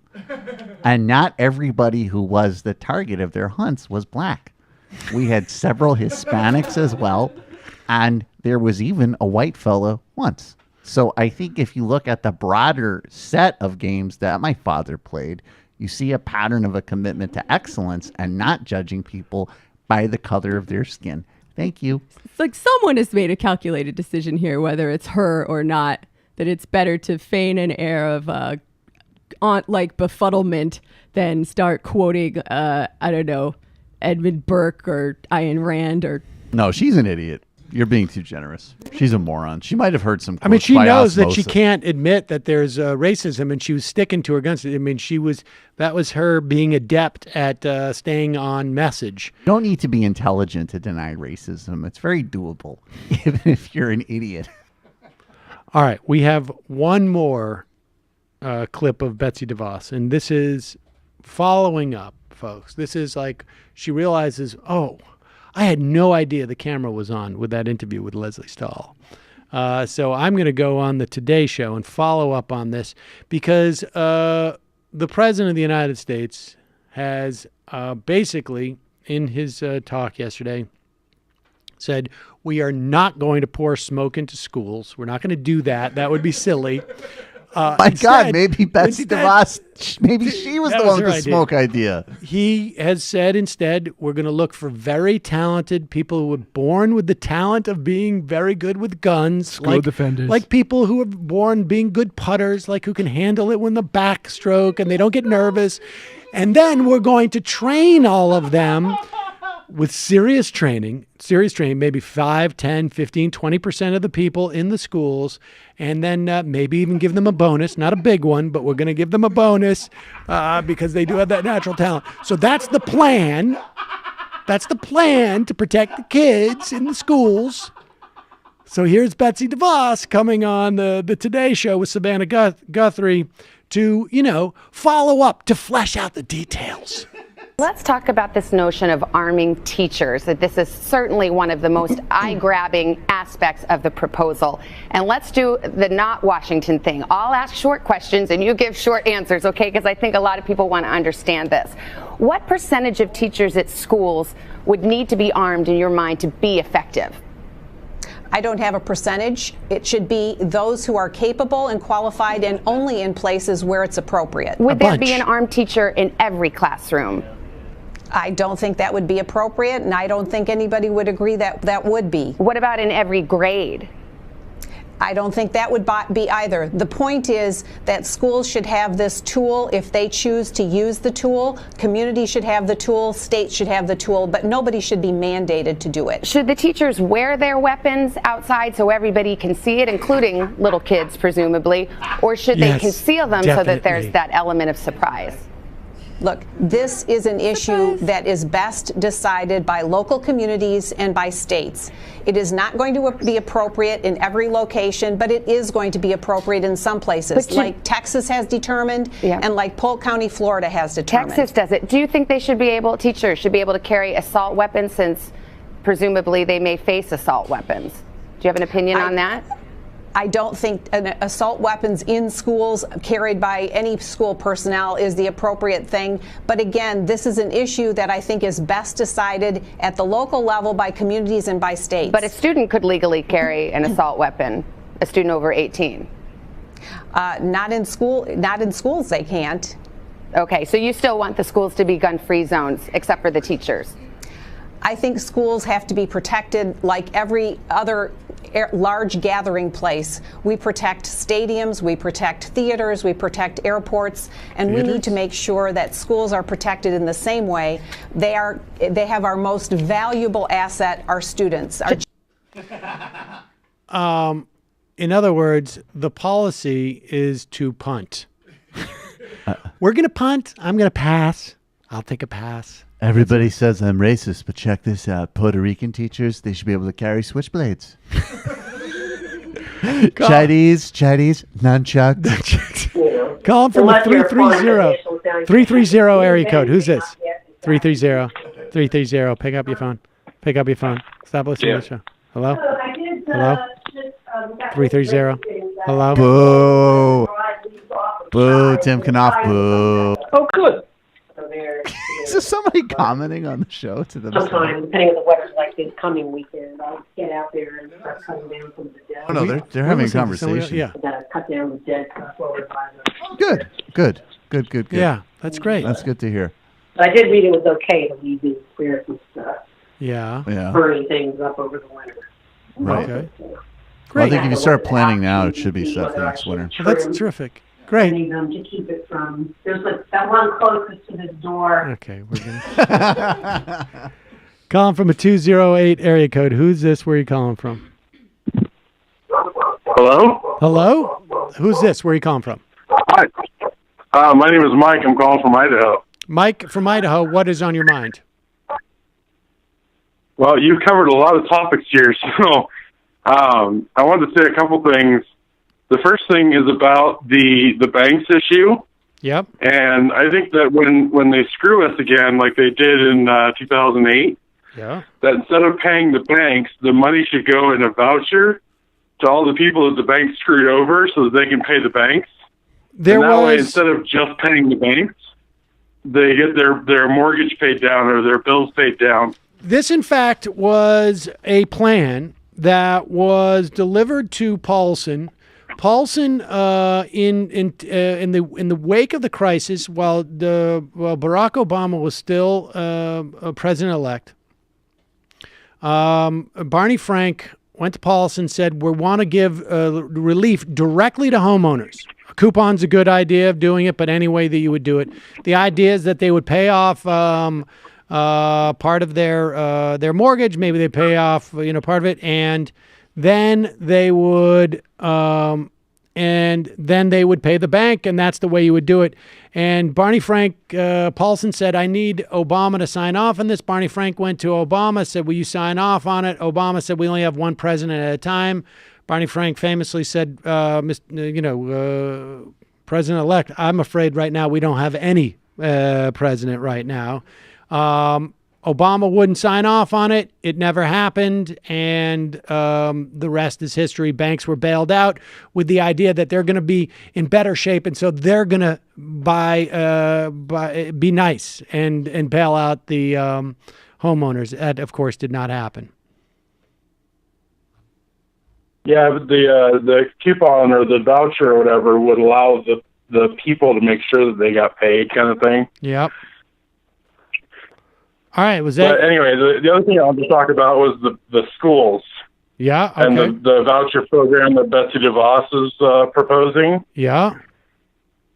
One huge problem that I see with the voucher program is once you go to private schools and the government starts paying private schools, a couple things. First of all, they're going to have so many students that they're not going to have enough teachers to cover all of them. And so they're going to have to start hiring teachers from outside. And so once they start hiring teachers from outside, it opens them up to lawsuits for not hiring non-religious teachers. It also opens them up to, all the religious problems, all the problems that churches have with state now. And I don't see it working well for the churches. Yeah, I mean that's not the only problem with that. In fact, that is a like a fifth, sixth order problem. The problem with these vouchers is that you're going to destroy public schools, and you're going to destroy public schools because you're going to starve them of funds, and there's no oversight for these private schools. They can do whatever they want. They're not in the business of providing. There's no baseline in terms of what they should provide in terms of education. Many of these charters underperform. Certainly that was the case in Michigan. And there's just simply no oversight. So there's a whole host of problems. The one that you note is way down the list, but I appreciate the phone call. Let's go to the phone. Calling from a 509 area code. Who's this? Where are you calling from? Is this me? It very well may be. Hey, this is Ronald Reagan. Can you give me a minute? I'm just going to finish up some stuff real quick. Hold on.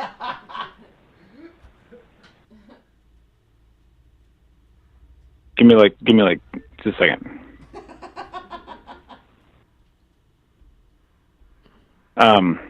Yeah. Okay, I'm almost. Okay. You okay? You ready? Hey. Take your time. Yeah, I'm doing a couple other things, so I'm going to be kind of distracted. Just like, bear with me. I wanted to call about... Hold on. Hey, I got 3 things, for real. Okay. This is me for real. This is me for real now. Number 1, Chuck Todd. Imagine looking at the... Chuck Todd. Sorry. Yeah. We're having a little problems with our soundboard here. I'm going to replace this thing. Mm-hmm. I'll wait. It's fine. I'll wait. Can't stop it. Yeah, okay. Go ahead. Keep it down. Keep it down. Are you ready? Yeah. Should we do this? Yeah, go ahead. Are you recording? Ronald Reagan, what can I do for you? Okay. So, Chuck Todd, first of all, imagine looking at the newscape and thinking you were going to own a Trump guy by pointing out a swear. Right, yeah, exactly. Like that's this, like, Kushner's selling off the White House, and Trump has been compromised by a porn star, and you think you're going to take this guy down because he said the B word. Right. That was cool. 2 quick things. One, you're always talking about how gun people, for them, their guns are issue number 1, and this became they care more intensely about that issue than anti-gun people. Right. And this was brought into relief for me the other day when I was listening to local talk radio, and this total yokel calls in, but he turns out to be like the John from San Antonio about guns. Uh-huh. So, and he points out that, like, anybody reading American Rifleman magazine knows that basically in these magazines, they publish district by district breakdowns of the NRA scores. And so these people are, like, intimately involved in the politics of guns in a way that is, like you're always saying, really intense. But it was interesting to hear this guy call, and he knew all the different districts in Washington State, who had the best scores, and yeah, so that was interesting. And then I wanted to talk really quick about our brothers and sisters at ICE. Please. Yeah, so I had an experience recently. I was talking to a couple of the OG officers, local ICE officers, and these are the types of guys who, if they encounter somebody who's undocumented, they go through a review process where they ask some questions and try to determine if they have, any eligibility for relief. And their sort of standard practice is to give them not a business card, but to give them one of their cards and to say, we want you to come check in with us in a month or so, but go talk to a lawyer. It sounds like you might have some options. Right. And they were telling me that they were recently out with some younger officers, some newer officers, and they came across somebody like that. And the officers were like, we have to arrest her. She's illegal. And these newer officers didn't understand that, this is going to be a huge waste of everybody's time because she's going to end up in the court and it's going to be this big, long drag on the system when we could just give her some space to figure this out. And I had an experience 2 weeks ago with a client who was already out on bond. So he's already paid his immigration bond and he's in removal proceedings. And he was going to court to fix driving with a suspended license ticket. And it's all a big misunderstanding, but he got his license and it's being fixed. And ICE arrested him at the probation office. And he called me from custody, and I talked to the ICE officer, and I said, why don't you just have him check in a month to make sure that the ticket's been taken care of? And he said, well, we called ICE litigation. Sorry, this is a long story, but we called ICE litigation. They want us to arrest him. And I said, well, okay. So we got into an argument. And anyhow, so my guy ends up re-detained. And today he had his bond hearing. And the ICE attorney from ICE litigation called and was like, let's just give him the same bond as before. I don't want this guy. Why is he here? And so he's been re-detained for 2 weeks. Literally for no reason other than some, asshole in Spokane decided that this guy needed to be arrested. And so ICE is like this big, complicated agency, but these officers don't even understand how their own agency works. And it sounds to me the like kind of thing we're seeing. They've been unshackled. And when you unshackle any type of agency or entity like this, all the a-holes rise to the top and start to lean in on stuff. I mean, this is the way they went about, and it was a conscious decision then, and I'm convinced it's a conscious decision now too. This is how they went about. This is how we got torture at Abu Ghraib. Was you simply relaxed the restrictions on people. I mean, you got to contemplate who are the people that are going to go into this business. Largely, there's going to be, I'm not saying this about 100%, I'm not even saying it about 51% of the people, but there's going to be a significant contingency of people who like the idea that they're wearing a uniform, that they have power over other people, that they're enforcing that power over other people.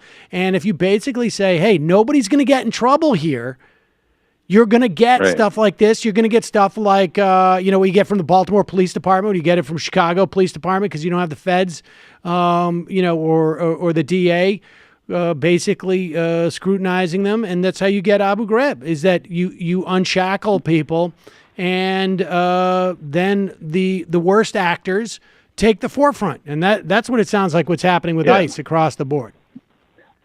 When I talk to these local guys, I have had a working relationship with them for some time, and I asked them, I was like, what's going on? Like, what is happening? What's going to happen to these cases that, we've applied for this thing or that thing?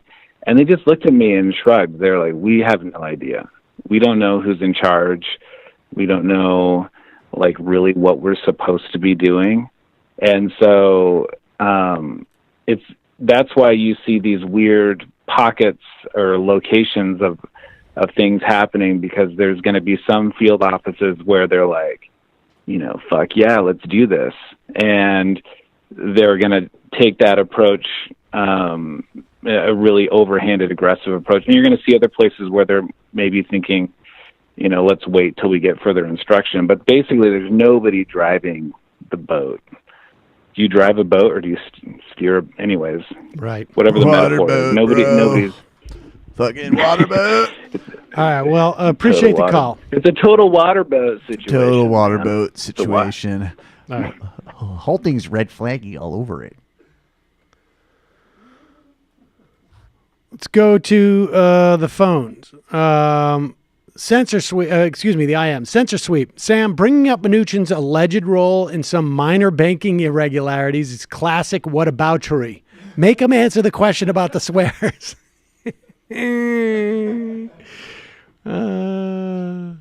Social stockbroker. I enjoyed the professor's interview very much. Thank you for giving a platform to these ideas. I won't ever need a... Okay. Max in Maryland, DeVos voice. Look, we're not going to arm the teachers. We're going to get my brother to get his Blackwater buddies to station guards in every school. Now, if you'll excuse me, I have to go to my weekly Virgin sacrifice. This week's Virgin comes from the Fairfax County School District. Sean, DeVos is like that idiot that the person brings to the dinner party. They brief them on 3 things to say if asked a question. I'm surprised that at some point you didn't just say, the rain in Spain falls mainly on the plane and walk off camera. Contagious Chameleon. Sam, did you see that Rush Limbaugh found out about MMT and talked about it on a show? He seemed concerned because Greece is in terrible shape. Stephanie Kelton linked to the transcript on Twitter. I haven't seen that. The techno-progressive, the shadow chancellor of the UK for the Labour Party, John MacDonald, the guy that's famous for being a Marxist and quoting Mao Zedong in Parliament, called on fellow Labour MPs to boycott Russia today after Russia used nerve gas on British soil against a dissident. I can't wait for Jimmy Dore and the Putin lovers to call him a neoliberal shill. What was funny was that they are confirming, apparently. I mean, Theresa May said that it either came from either a direct order from, top echelons of Russian leadership, or it was a rogue faction, but that's still, a problem because that means that there's a rogue faction with nerve agent in the UK, killing this guy or trying to kill this guy and his daughter. I mean, you can get uptight about... Right. And then she went into Corbyn, and Corbyn's line has been well, actually, basically, the Tories are beating us 5-1 or something in terms of paid RT appearances. And so F you. I mean, this Russia stuff is so incredible because what's weird is I see some people obviously are metastasizing it and trying to use it to as a cudgel to silence people on the left. That does happen, and there's people who advocate dumb foreign policy, but on the other hand, this people defending this Russian government is mind-boggling. Unless you're a Republican. If you're a Republican, you should love it. They're a great Republican government. Petro, right-wing, religious-oriented. I guess this guy who got killed, I guess it's Putin's fault. Yeah, I guess it's Putin. Yeah. Everything because you blame it on the fucking Russians, and that's McCarthyism. Well, this is the way for Jennifer Palmieri to drum up votes for Hillary Clinton's run in 2020 for expats. Right, exactly. Well, she's a complete idiot. I understand. Great. I'm obviously. No, I know. Did you see though what the Russian embassy tweeted out the day he was poisoned? That was amazing. They actually did. The headline said Russian spy. And they quote tweeted a Guardian headline, and they said, "Well, actually, he was a British spy." Oh yeah. Whoa, wow, there's a lot of balls after you just get away with something like that. Leftist European. I have listened to Jamie's news podcast. It was extremely good, comrade, but I was quite high, so take it with a grain of salt. No, that's how it should be. I'll take it. Bullprogs. This is going to sound like a joke, but I can't stress enough the importance of quality blinds. Yeah. Mm-hmm. Yeah. No, is it getting Chris there? Lapaco, I'm not getting nice. there. Yeah. During the Donald Trump rally, the Chuck Todd thing didn't bother me so much. The death penalty for drug dealers is kind of worrisome. I might have to drive for Uber. Jimmy Dore brought Jordan Chariton on his show the other day. Jimmy also said he hopes Bernie loses because he's weak and won't go on his show. Wow. He said that. What? He also shit on Tim Black and said he lost some of his shine when he got in trouble with YouTube for doxing me. Tim is currently banned from streaming. So much winning. Oh, I'm sorry to hear that. That's a bummer. Ryan from Hi, Ohio. this is Jordan Cheverton. What is he going to say when he's not from TYT Politics? That's the only impression I know is I always knew how to say, this is Jordan Cheverton from TYT Politics. There's an email from 2015 about Bernie's shirts. Ryan from Ohio. Seb Gorka is coming to my neighborhood, my neck of the woods tonight, and I made up a big sign that says fake PhD to wave in his face. Please send, please video, please send video. Jay Schiavone, you say Cuck Todd, but this very morning Howard Stern said Chuck Todd is a pit bull. If he gets hold of you, you're effed. Howard Stern said that? What the hell happened to Howard Stern? Jesus Hi, Christ. Sam. Talk about Cuck. Maybe Cuck Stern. Just seen that Matt Leck has an Arsenal Football Club shirt on today. Since when has he been into football or soccer? Thanks. Right is not bright. Beta is better. Left is best.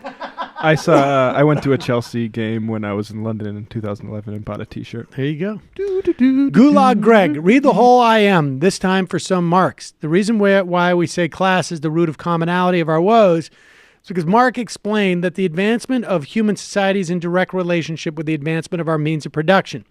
The problems we face find their roots in our relation to the means of production, either accumulating wealth through the ownership of land and business, bourgeoisie, sleepy-eyed Sam, or earning wealth through the working the land or in business proletariat. We call for the abolition of private property and economy to end this divide. Class isn't how much money you make. It's your relationship to the means of production. Power to the workers. Long live Phil Oakes. And love you guys. Joseph Ballin. Brilliant move on Kim. This is a 4-day chess part on his part. When the talks break down due to us performing war games off the coast of DPRK, he could say he tried to get peace, but its warmongers didn't want to do so. The lesson, Olivia, is never give up your nuclear weapons. I actually am disturbed by how much I agree with that. I agree with that, too.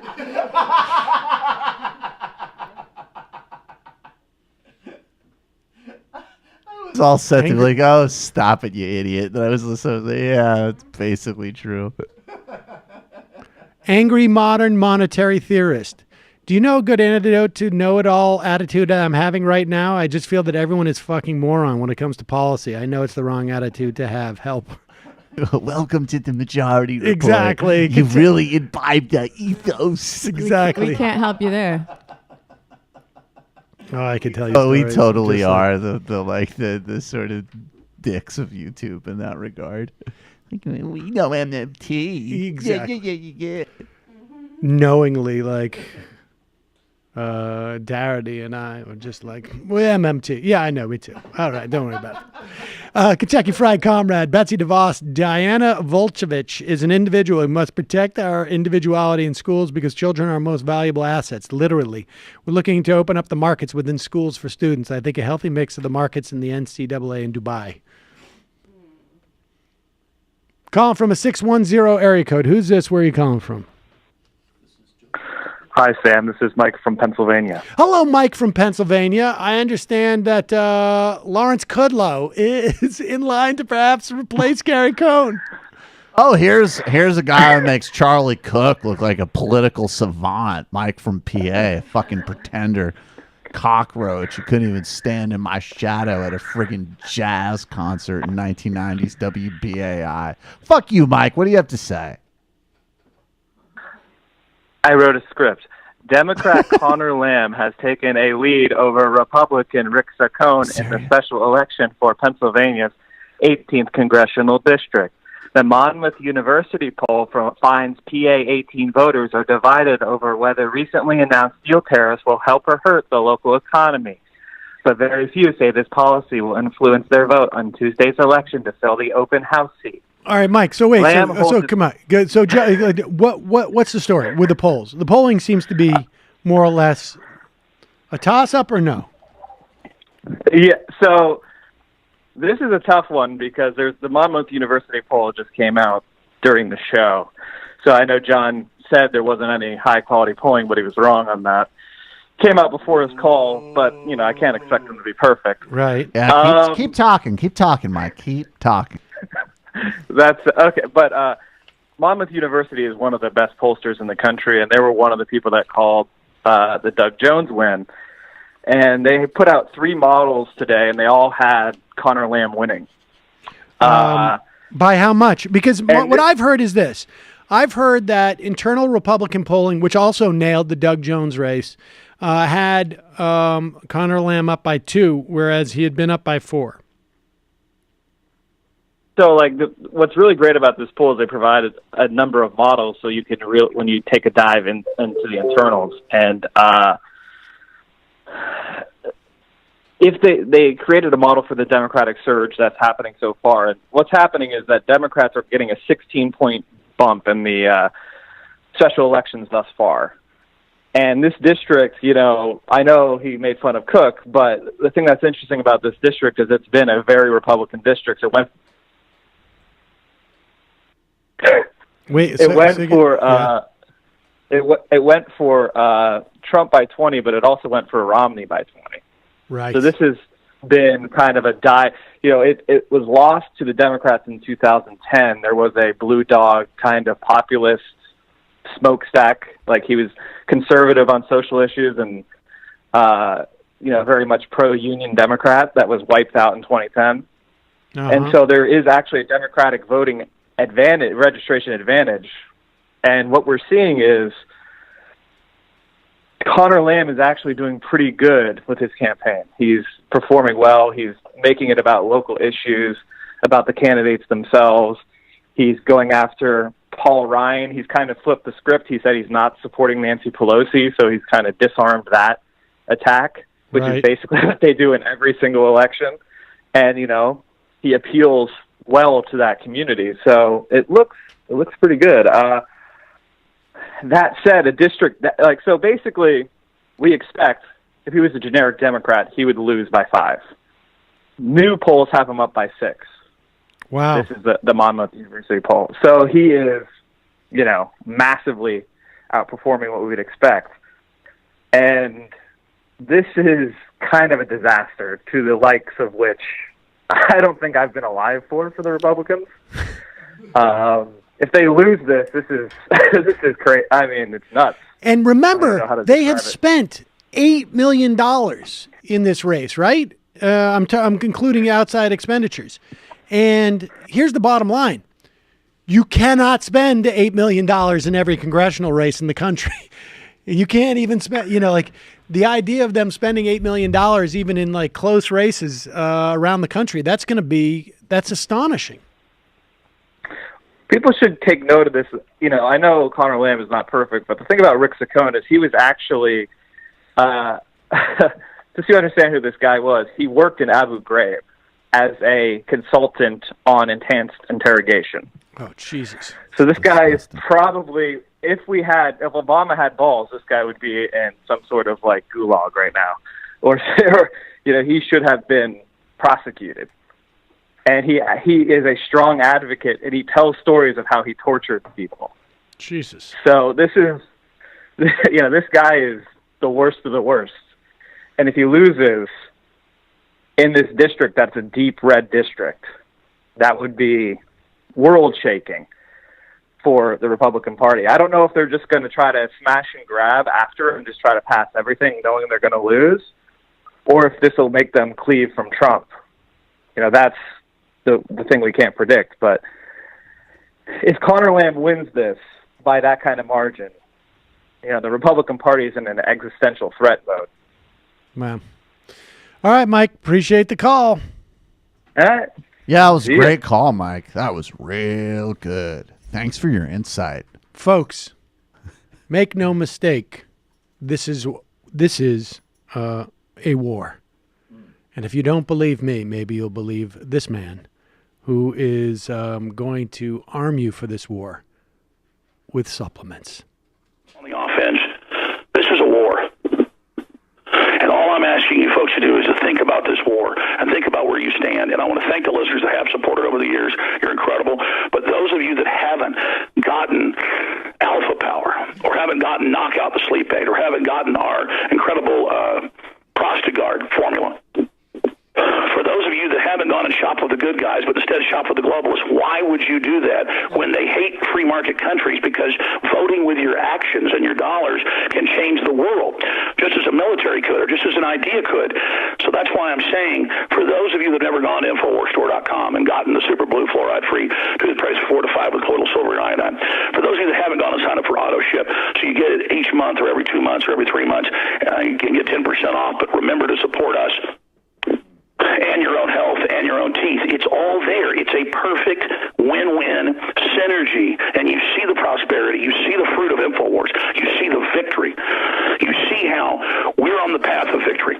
We're on the path of success. We're on the path of free market. We're on the path of religious freedom. We're on the path of free will, and we're guarded and protected by your prayers and God above. And Lord knows I'm not perfect, and Lord knows I try not to be worldly. And every time I am trying to be overly inclusive to everybody, just to roll out a red carpet, I can see that, God doesn't like that, and that we all need to be strong. You know what he's talking about now? He's talking about these lawsuits. He's trying to roll out the red carpet for diversity. He's getting sued by a Jewish guy and a black woman who were working there and were subject to discrimination. That's what he's talking about there. I mean, that's what's going on here. He's in an worldly stuff. Like this is a war. This is a war because first off, that he lost his he owes his ex-wife a lot of cash, and now he's being threatened probably by YouTube. He's worried because the algorithm is starting to come after him because he's so full of crap, and he's getting these lawsuits, folks. You got to head over there. You can get the Super Blue fluoride-free toothpaste. You get the Brain Force Plus. You get the Cell Force. You get the Pollen Block, Icurin, InfoWars Life Mind Fusion. Look, you need all this stuff. If you're going through with all the rays that they're sending to you and all the crap that's coming out of these airplanes, you got to get over there. All right, let's listen a little more. God doesn't like that, and that we all need to be stronger, and we all need to actually, even though we want to be nice to the world so it's not destroyed, we have to understand that we've got to put this message out to those that are going to listen and to those that do care, and then move on and not beat our heads in the ground, people that don't want to listen. But those of you that are listening, it's so precious, the power you have to spread the articles, to spread the videos, to tell people about the show, to put InfoWars.com, forbidden knowledge on business cards and hand them out. There you go. We should sell our own toothpaste with extra fluoride in it. I was actually thinking, you know what? Like there has to be some white label toothpaste that we could just slap Majority Report on. Oh yeah. Yeah, get that cultural Marxism deep in people's brains. Exactly. With that toothpaste. Exactly. Wow. Did you ever see the libertarian who was taking colloidal silver? Yes, and he turned silver. Yes. Really? Yes. He turned he had like a tint, like a blue tint to his body. It's really, really. Oh, no, God. that's not real. That's real? That's not real. That is not real. That's not real. That's wired. Come on. There was also oh my God, that's not real. That can't be real. That can't be real. Real. No, that guy looks too blue. Oh wait, he died? Go up. Oh, well, you can't blame the heart attack on the colloidal silver. That was probably his own bad lifestyle. There was also a this is so bizarre. It's real. There was also what do you call it? A politician who was doing it too. He didn't take Republican enough. politician. He didn't take enough colloidal This guy silver. is actually blue. That is really disturbing. Well, he didn't take enough. If he took more, he would. Here's the thing. Today, we're offering a wonderful skin tint as well. So if you do have the blue skin from the colloidal silver, you just use some of the InfoWars. Alex Jones is so awesome, though. Like, he literally, the before and after picture are the same, except for a horrifying tan. And one of them I'm actually sucking in my gut, and the other one I'm just sort of slouching. Good. So good. It'd be a really good stunt piece if anyone's desperate enough for work, which I know most journalists are, for someone to take those supplements for a week or so and see what happens to them. That's like supersize me, right? Like you just InfoWarsize you. That one's free, folks. I'm no longer at that place in my career where I need to do things like that. You know how some people take time off from Twitter and social media? What if you did a supersize me, but all of your information was from InfoWars? That would be cool. You had to go a month and a half and you couldn't. I would be down. Jesus. I would do that. Sure. Well, I'll tell you what would happen if you spent a month and a half on InfoWars. Steve Bannon was addressing France's far-right National Front Party at their annual Congress, of course. This is what happens. Sometimes you run into some roadblocks in your own country, and so this happens with a lot of basketball players, right? They do the European. They wash out of the NBA, circuit. or they go do the European. Stefan circuit. Marbury's had a great career in China. Do you remember that poor? I forget the dude's name. We played. He was playing in Israel, and he's doing the interview in the park, and that. It's Nate Robinson. Yeah, Nate Robinson. Well, because I beat you, Nate. Here is Steve Bannon doing his version of that, going and speaking to the National Front, telling them, "Look, don't be ashamed. Be who you are. Be the best you can be." Let them call you racist. Laissez-vous appeler raciste. Let them call you xenophobes. Mais laissez-vous appeler xénophobes. Let them call you nativist. Laissez-vous les appeler nativistes. Wear it as a badge of honor. Because every day we get stronger and they get weaker. There you go. Wear that racist badge as a badge of honor. Yeah. There you go. Okay, Steve. Jesus Christ. Yep. Well, I would like somebody's not colloidal silver treatments to be catching up with them soon. Calling from an 845 area code. Who's this? Where are you calling from? Hey, it's Mark Benjamin. Mark, what's on your mind? Gotta be quick. Okay, I'm going to try to get this quick then. What are your thoughts on being just, people that are completely stubborn about being a moderate, like me? What do I think about people who are stubborn about being a moderate? Just don't like both sides of the end, basically. I would say the liberal end and the conservative. Okay, I would say that anybody who Michael, please, talking off mic is just annoying. It seeds content. Here's the thing: is that I think if you're stubborn about something and are admitting that you're allergic or you're immune from any type of facts or reality, then. Oh no, it's not that. It's not that. I'm allergic to extremism from both sides. So in other words, I'd like to take what I can from each side and use that information. So I don't want to blindly hate the other side. But you know what? Information from both. But Mark, you have just explained to me by saying extremism as opposed to any type of specific content. That you are, in fact, being blind, that you are not looking at the specifics, and that's what I would say to that. But I appreciate the call. I'll take one more call here. Calling from a 607 area code. Who's this? Where are you calling from? Hi, I'm Melissa. Hi, Melissa. What's on your mind? Well, I'm here in Congressional District 19. I'm sorry, I'm a little nervous. I haven't called in about 15 years, maybe. I've been listening since Air America days. Okay. But I'm here in Delaware County in upstate New York. Yeah. And we have had 6 candidates running for a Democratic candidate. Against FASO, right? Exactly, FASO's district. And hopefully it won't be much longer. But we just had a new candidate announced, or is in the process of announcing today, kind of rolling it out on YouTube. And I'm just wondering what's going to happen.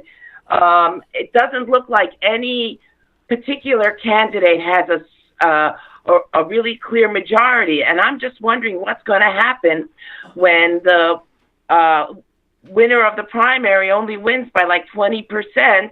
What happens, or only gets, let's say, 20 to 25% of the vote, if that much. It's right. I understand. Split amongst Well, it's going to be a function of what the other candidates do at that point. I mean, any of those candidates want a future in politics, they should be out there and working for the candidate that wins. I don't know that they'll do that, but I'm not as concerned about about the idea that there's going to be bad feelings left over, but I understand what you're talking about. But I think, look, this is a good chance for a pickup. I think there's a lot of motivated people. The key is the upside for having 6 or 7 candidates is that you have 7 people going out and getting people interested in the race. Months out. Yeah, I'm good. So it cuts both ways. So I wouldn't be concerned about that yet, but I'm going to check out that other candidate. I appreciate the call. You're breaking up. All right. We'll do the Stacey Dash on Ari Melber later. Okay, we got 5 more IMs. I'm sorry, callers. We don't have time for more calls. The DX Fool. Did you notice in the chat room people complain that you don't accept IMs until after the show? What's that all about? I don't know what that's all about.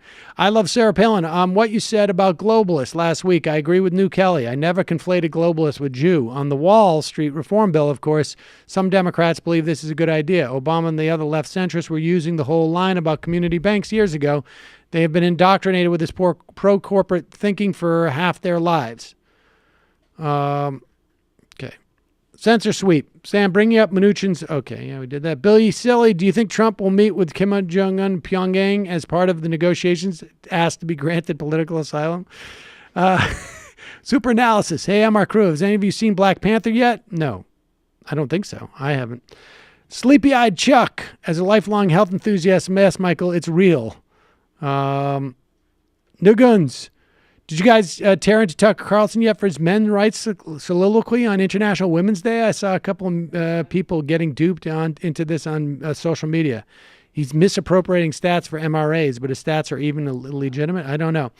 All right, 2 more. Hathaway Berkshires. Don't forget that during the Senate confirmation hearing, Betsy DeVos advocated for armed teachers just like in Wyoming in order to fight off bears. Yeah, do you remember that? Yes. The final IM of the day. It's not working. Sam, could you please put a message on your call line asking potential callers not to do 95 bong hits while waiting for you to pick up? Thanking you in advance. All right, folks, see you tomorrow. It might take all the strength I got to get to where I want, but I know somehow I'm gonna get there.